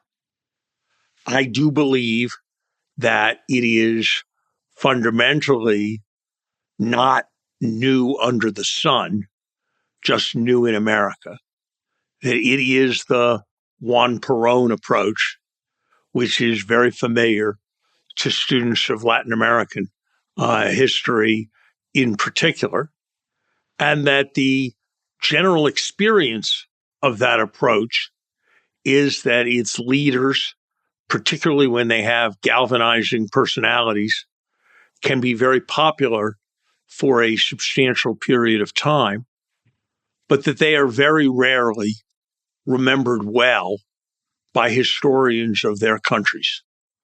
And so my best judgment is that this project is going to end in disastrous failure, despite having put its finger on some important concerns and issues. Of course, there should be much more aggressive reform of the government than there is, but that does not excuse or mean that it is likely to work out well for some of the mindless savagery that the Doge is bringing to traditional American institutions is going to work out well.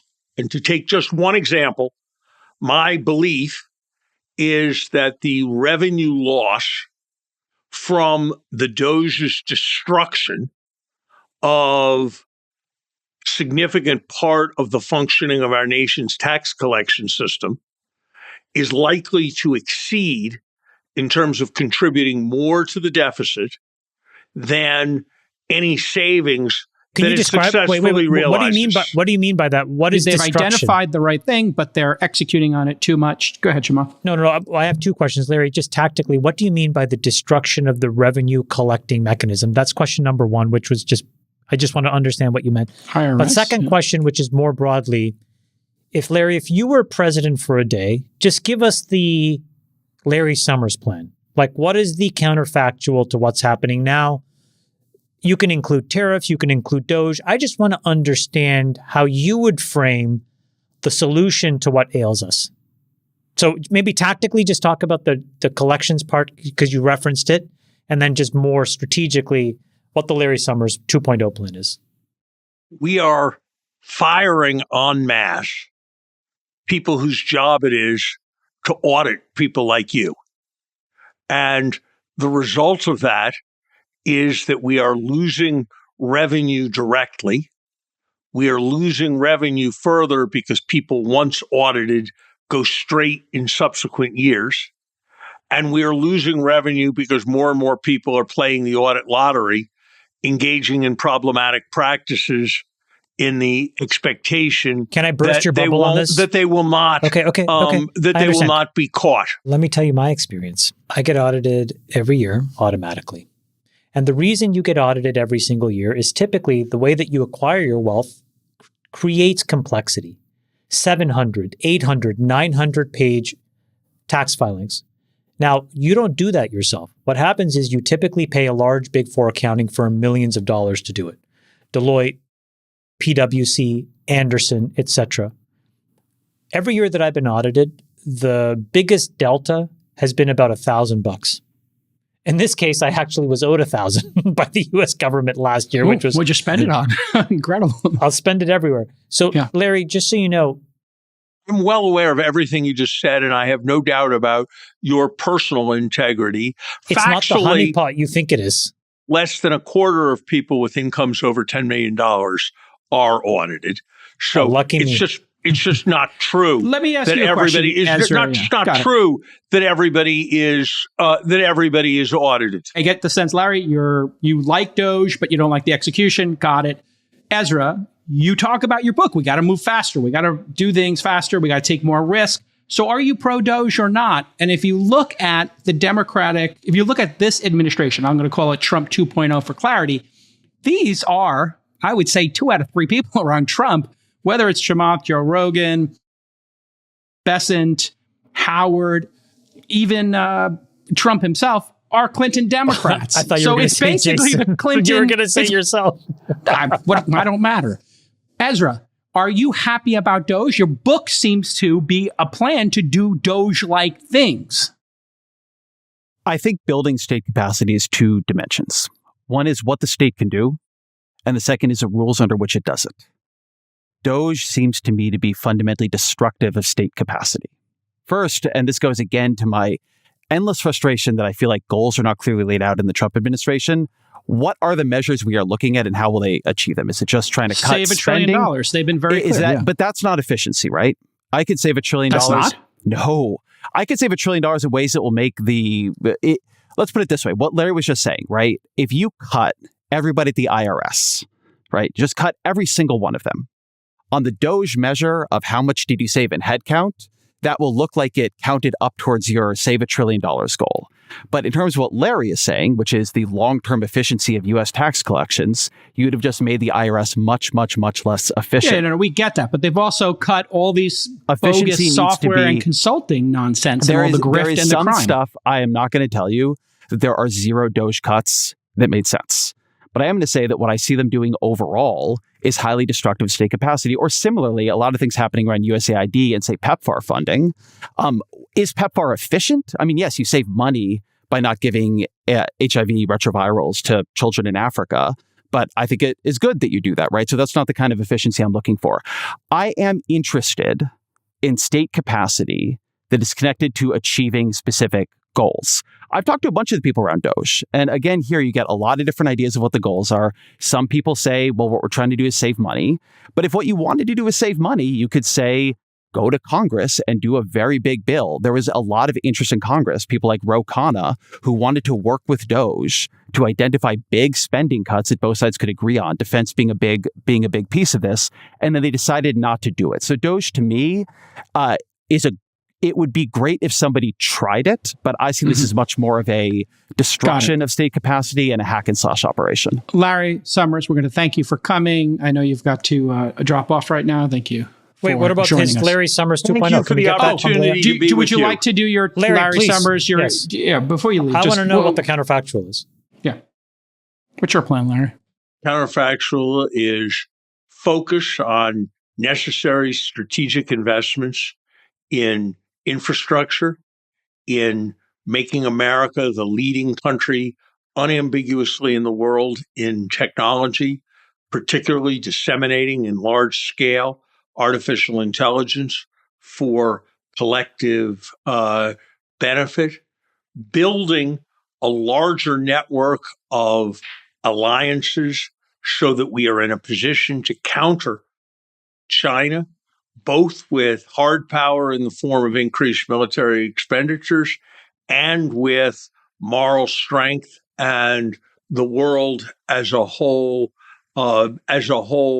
behind us as a central organizing theme of foreign policy, and reinvent our education system at every level to pick up on Ezra's notion of being about results, and doing all of that while you're doing the abundance agenda as well of freeing stuff up so that we're in a position for government to get things done.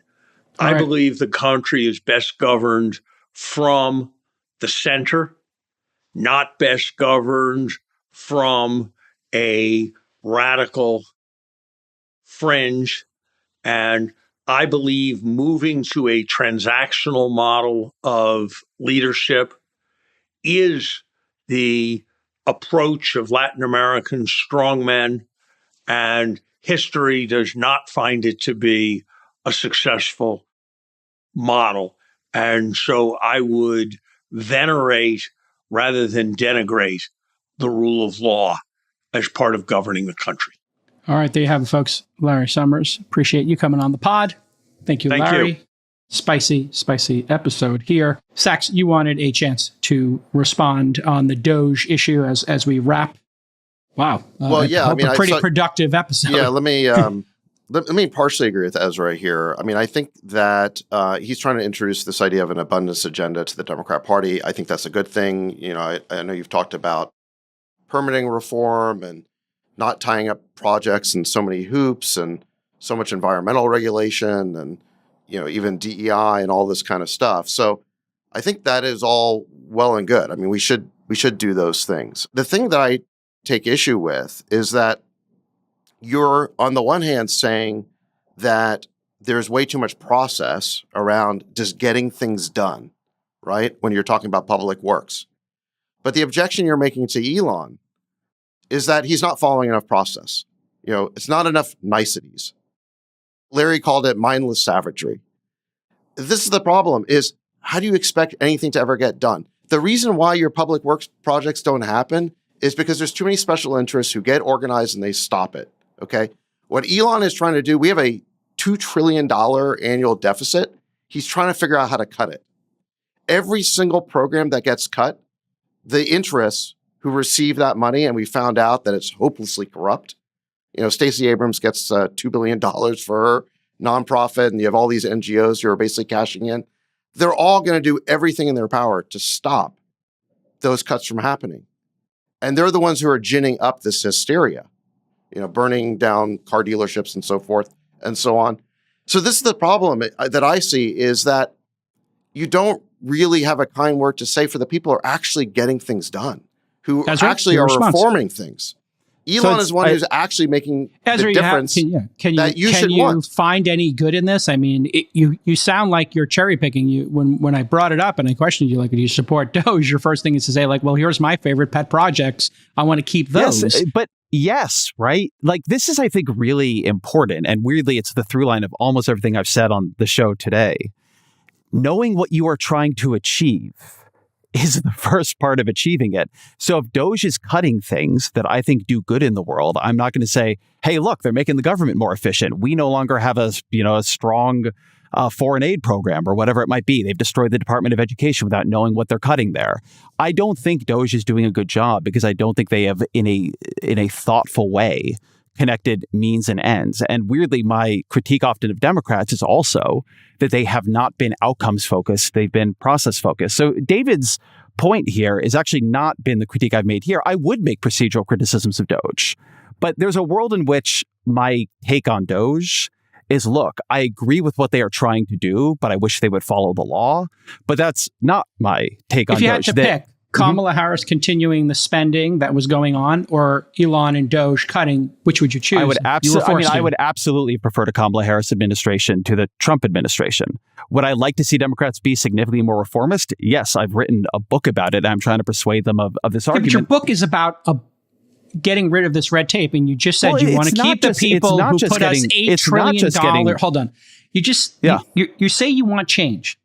This is radical change. I agree, but you just said you would rather have had the person and the administration that put $9 trillion on top of the debt. Hold on. This is why you'll never get that change, Ezra. You guys all invited me here. You'll never get the abundance agenda that you want. I don't think, because it's people like Elon or Trump who get things done. This is the way that politics work. You have to have a paradigm shift to get what you want. I think getting dumb things done is not good change, right? I actually don't understand how this point is so hard to grok. If you get a lot of change and the change is bad, I'm going to think that is bad, not good. I would hope that is true for all of you, that if Kamala Harris or some other Democrat came in and began wrecking things, that you wouldn't say, well, we needed a bunch of change, like let's break everything in sight. I want to see things done well. There should be good permitting reform. I think so. Let me give you an example of the kind of thing that I am looking for. We talked about chips a bunch on this show. I like the CHIPS Act. I did a big piece that coined the term everything bagel liberalism about the way in which the ideas inside that act, when they began building out the grant program, layered on too many standards and programs and so on. But one thing they then did was they passed a bill, or Biden signed a bill by Ted Cruz and Mark Kelly, taking chips out of the normal environmental review, because they said, look, if this is a matter of national security and we're trying to build these semiconductor fabs so quickly, we cannot have this layered in years of environmental review, which now take on average 3.5 to 4.5 years. So because I care a lot about clean energy, one of my arguments is that we should have a speed run for clean energy. It should not go through the normal levels of review. What is happening in California high-speed rail, where it had 12 years of environmental review, was not, in my view, a good idea. At the same time, that doesn't force me to say, well, I think we should build a bunch of coal plants without environmental review, because I can make distinctions between things I want to see happen in the world and things I don't. I think you're totally right with that. Let me give you the more practical day-to-day example, because those are these albatross projects that are largely a byproduct of ineptitude and corruption. But let me tell you a more tactical example so that you can understand why what Elon and Trump are doing is so necessary. So as I told you, in 2020, on the back end of COVID, I started a business to build battery cathode active material in the United States, okay? So that's a business we need so that when you want to electrify everything you want to electrify, there are batteries that we can make that's not reliant on the Chinese supply chain. It made sense. The guy that I started it with worked for Elon. The other guy I started it with was a professor at Stanford. And the third guy I started it with was the head of battery engineering at Toyota. A more complete group of people, I think, you couldn't put together. So we start to build, we get a deal with General Motors. So far, so good. But eventually you hit a point where in order to really commercialize, you need some form of government acknowledgement that you're good. And the way that you do that is you apply to the DOE. And the DOE has a very legitimate grant program that tries to accelerate these key things, especially things that are critical. We went through that program, Ezra. We paid a couple $1 million in consulting fees to the people that we were told to pay it to. And we were rejected. Okay, fine. Kept going. I kept funding the business. And then last year, we applied again. 125 companies applied. 25 were shortlisted. We all went through incredible diligence. We won. Incredible validation. At the end of that entire process, so really 2 years from when I started, and millions of dollars, we got a $100 million federal grant from the DOE and $50 million from Michigan to build a plant in Michigan to help redomesticate battery cam in the United States. It turned out that in that same period, while we were going through that rigmarole, Stacey Abrams got $2 billion after 30 days. And I just asked the question, what is broken inside of the government that's possible? That it's hopelessly corrupt.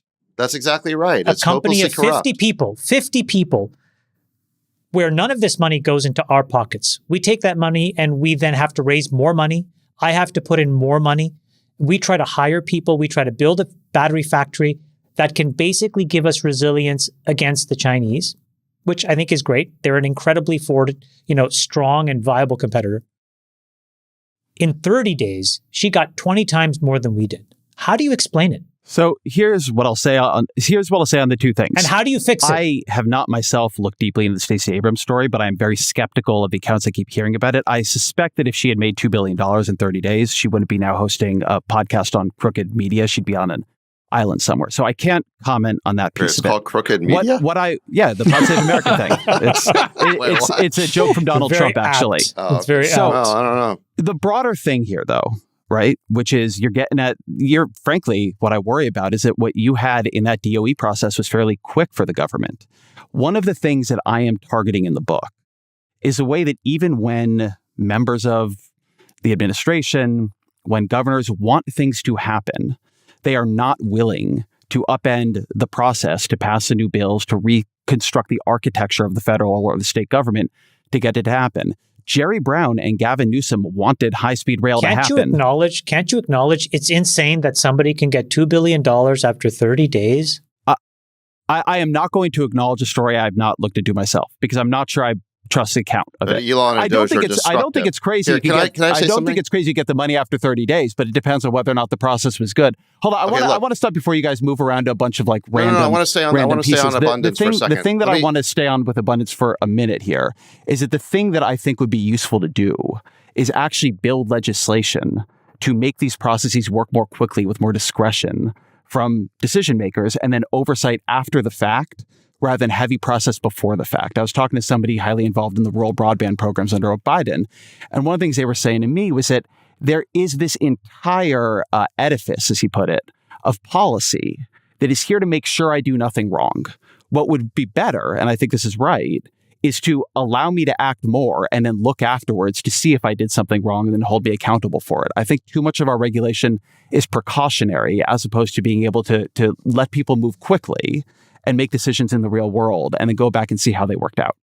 All right. I think that's a great point, and I agree with you on that. And I think there are a lot of people out there who would say that government's too bureaucratic, there's too much red tape in terms of getting things done. Any kind of project like the rural broadband takes 15 steps. 3 of them were DEI. That's crazy. The environmental reviews and the lawsuits that bog these projects down for years make them unfinanceable. There are people who agree with you on that. You know what they're called? Republicans. Republicans agree with this. But you know who doesn't agree with you? AOC and Elizabeth Warren and Bernie Sanders. So maybe you're in the wrong party because I don't think you're going to convince Democrats of this. Well, we'll see. Well, I wish you well in that. I hope you do. I appreciate that.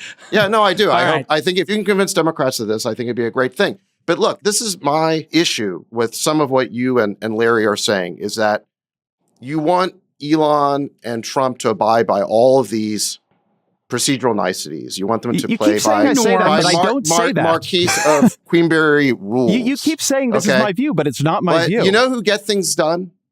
And this is what we say in Silicon Valley. You know who get things done? Disruptive people, founders, founder mentalities. They're the ones who get things done. Your response, Ezra, as we wrap here? I know you have to go. Getting dumb things done quickly is not a good idea. That is why Starlink was a much better idea than rural broadband. Neither are batteries. Batteries are not dumb things. You're asking me about what Trump and Musk are doing right now. We started here on the tariffs. What you're watching with Trump is using expanded tariff authorities to do things that have a bad process behind them and will have a bad set of outcomes. So look, I've asked you many, many times here. I don't really feel like I got the set of metrics I was looking for, but we will maybe talk again in 2 or 3 years and we can decide together, right, was this genius work by the disruptors or was this a really, really dumb approach to economic policy? What was the issue with the metrics that I gave you, Ezra? You don't think they're complete, or I don't think they're. You want the unit of measurement, kilograms? I don't think they're remotely complete. I think you're processing us. You're doing to us exactly what the government bureaucrats did to rural broadband. What's your metric? How long is it going to take you to deploy this? We have to go through a checklist. Speed? Yeah, exactly. Come on. These are debate tactics. Here's all you need to know, Ezra. It's $100 to get Starlink. It's $15,000 to do fiber. We're trying to debate principles, and you're trying to bog it down in procedural arguments. Oh, hold on. This is amazing to me. You really think saying to you, in 2 years, what are 3 or 4 metrics that would tell us? No, we said what you gave me doesn't fit the policy. I mean, look, we don't need to do this whole thing again. But what you gave me doesn't fit the policy. It's just reindustrialization. Hold on. We said that we want to reindustrialize America in critical industries, especially, and reduce our dependence on foreign supply chains that are based in potential adversary countries. There's concrete enough, Ezra. Those are Why pretty isn't concrete. that a sufficient objective? Because the other thing that the part of it that I did not hear, those things to be measured, was, okay, where is the economy, right? There's got to be some cost you don't want to pay. So what metric would you want? I'd like to see, like, okay, GDP growth has been X. I would like to hear so you something want about positive wages. GDP growth, and we want resiliency for those 4 critical industries, amongst others. Okay. And it'd be nice for the trade deficits to come down, and especially with certain countries. Yes. All right, get back to work then. We're all going to get back to work. Right. We got the 4 critical industries. We got the GDP increase. And trade deficits. Yeah, it's an open debate. All right. Ezra Klein's new book, Abundance, is out in fine bookstores and Amazon and all kinds of other places you can get it. And you can hear him on podcasts incessantly. When are you going to stop this podcast for, Ezra? Oh, my God. I don't know, man. It's a growth industry, one of the last. Absolutely. All right. We'll talk to you soon. Ezra. Bye, y'all. Thanks for having me. Thanks, Ezra. All right. Thanks, Ezra. How do you think the debate went? I think it's a good debate to have, and we made progress here. The paradox of all of this is what they're describing in some ways is what Trump and Elon are doing. Yes. But it's a bit too hot. So if I were to give a criticism or room for improvement to the current administration to maybe pull some of these people over, it's basically slowing down and explaining what's going on a bit better. I give the administration, I give Doge an A++. It's obvious, they're doing the right thing. I give the communication a B, just increase the communication. And you can see they're doing that. Antonio went out and talked a bit about Doge. They did a roundtable, and they're updating the website faster. The more you do that, the less the opposition's mind is going to wander. The same thing with the tariffs. If the tariffs, if Besant was out there front and center every day talking about methodically what their plan was, instead of the shock and awe, I think people would be able to process it quicker. But that's my opinion. Let me just add one thing to that. It's just one person's opinion. Okay. I like that. Obviously, you can always say that communication should be better. But here's the reality of it. Take Doge, for example. Yeah. You have crazy leftists firebombing Tesla dealerships, painting swastikas on Tesla cars, accosting Tesla drivers, creating violence and chaos and trying to depress Tesla's sales, And who's to blame for that? And then what people say is, well, somehow Elon's the disruptive figure here. You have a crazy left wing that's reacting in crazy ways to sensible things that Doge is doing.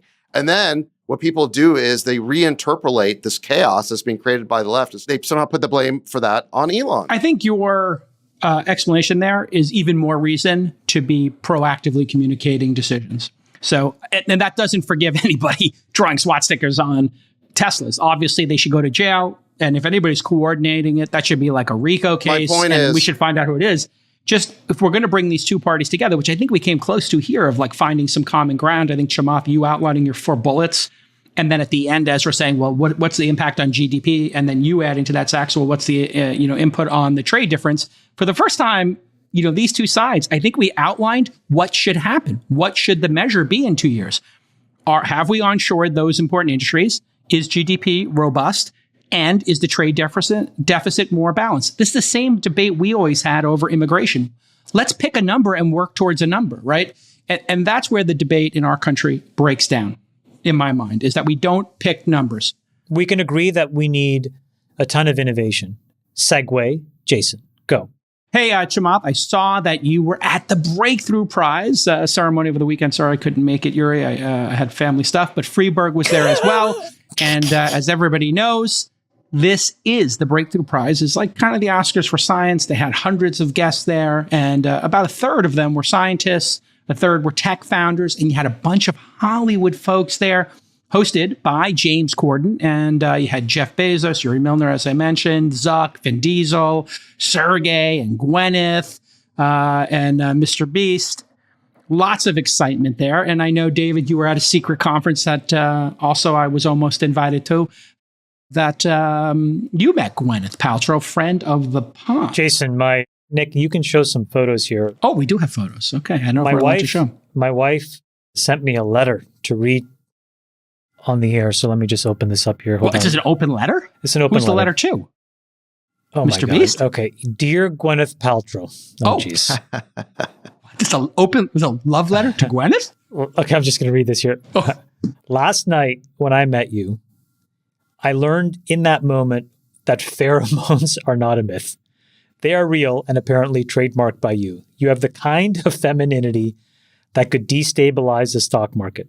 I left the encounter slightly dazed, unsure if it was your presence or an as of yet unlisted goop candle. Okay, wait, let's just stop here. Let me just mansplain what she's trying to say here, guys. Wait, are you saying she's got a girl crush? Gwyneth Paltrow crashed the stock market? Gwyneth Paltrow is hot as balls. Okay, that's the mansplaining. Helen of Troy, are you saying? She crashed the market? She has so much aura and riz. David, you have to, I don't know if we have the picture where David met her at the JPM conference, but she is so kind.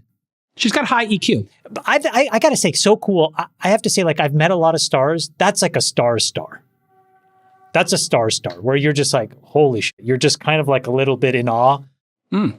She's a star. She's a Look star. Look at that. There she is. Fifth bestie Gwyneth Paltrow, G-Po. Nat was stunned. Nat was stunned. I was stunned. We were all stunned. So wait, are you saying that Nat has a girl crush? I think so. A girl crush has been declared here for the first time on All In. We have an official girl crush. What I think is just remarkable, Jason, though, is that another conference lost your invitation in the mail. I mean, it just keeps happening. You got to talk to the post office about all these invites that keep getting lost in the mail. I talked to Sergey. My White House invite. This you gotta talk to your mailman. He must hate you or something. On? I don't know. I got to get invited to something. I think that you're a great party. I guess I'll see everybody in F1. You're a great family man. So at least you're always busy with your family. So I think people know that. Well, I try to prioritize the fam. I got young girls. What am I supposed to do? You know? Oh my gosh. Well, big shout out to Yuri and Julia Milner. I think. Yes, incredible. And what they're doing to inspire people to get into science is just so important. They get the awards are enormous. It's like $3 million awards. Which I think is just kind of like, it's an amazing reflection of how important this stuff is. And so for the last 2 years also, had to shed a little tear. Because they do these things where, like, you bring some of these folks that have been impacted positively. There was a girl who had her genes edited. She was literally on her deathbed. And this guy, David Liu, who won the Breakthrough Prize, did a very targeted gene edit. She's alive and thriving. And she gets to present the award to him, and you're just like, oh my God, it's... Sachs, when he said he was shedding a tear, or almost shed a tear, I thought he was going to say he saw his reflection in his tuxedo and just got a little choked up about it because of how good he looked. Roth does look good in that photo. Put it back up. Let's see this photo here. Let's see how he looks. What are you wearing? The silhouette on your tuxedo is just outstanding. Okay, well, Nat's wearing Armani Privé, and I'm wearing Loro Piana, which is like a double-breasted tuxedo. They make a double-breasted tuxedo. Wow, I didn't know they make. Is that cashmere? A cashmere tuxedo? I cannot comment on the material choice because it was just... That absolutely is... Wow. That's a gorgeous garment.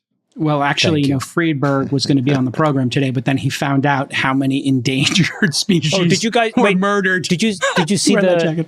Nick, do you have the picture of us with Zoe Saldana? Oh, there's us in Friedberg. Oh, Friedberg looks good. Oh, there's Zoe Saldana and Mr. Beast.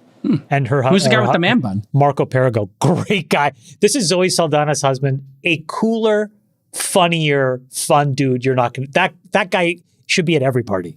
Really? Every the man bun. Huh. Every yeah, bun. He definitely looks like he's carrying. Look at Zoe Saldana's tattoo on her chest. I don't know if that's. I want to see if that clothes guy on X who's always critiquing Republicans. Oh, he's awesome. I love him. Derek guy. Derek or whatever. Derek I want to know how he responds. Well, that's terrible. Mr. Beast fails, but I want to know how he responds to your tuxedo, Chamath, and finally gives you credit, because I think he only compliments Democrats is sort of the problem.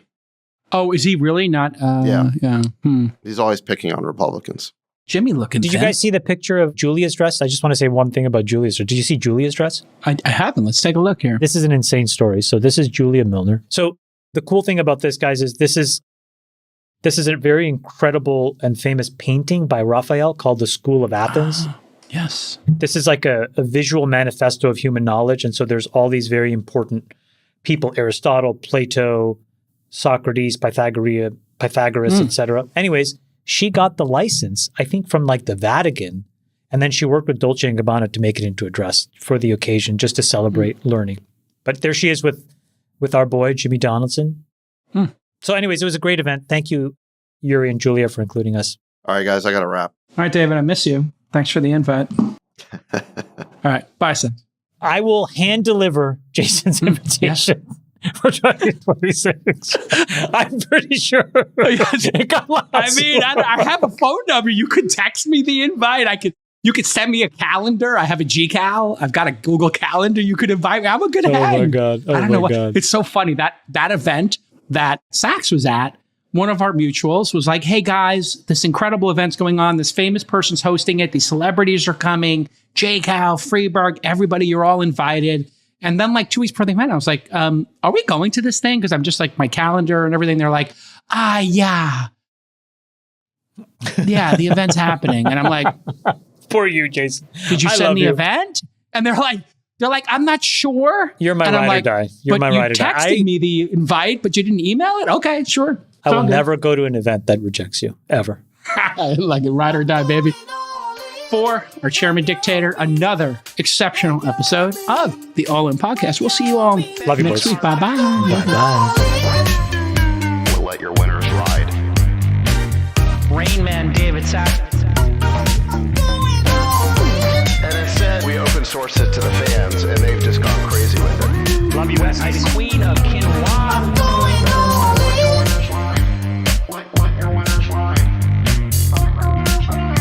Besties are back.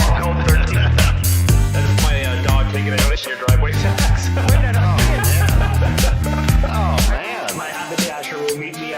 We should all just get a room and just have one big huge orgy, because they're all just useless. It's like this sexual tension that they just need to release somehow.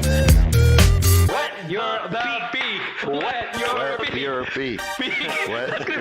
We need to get merch. Besties are back.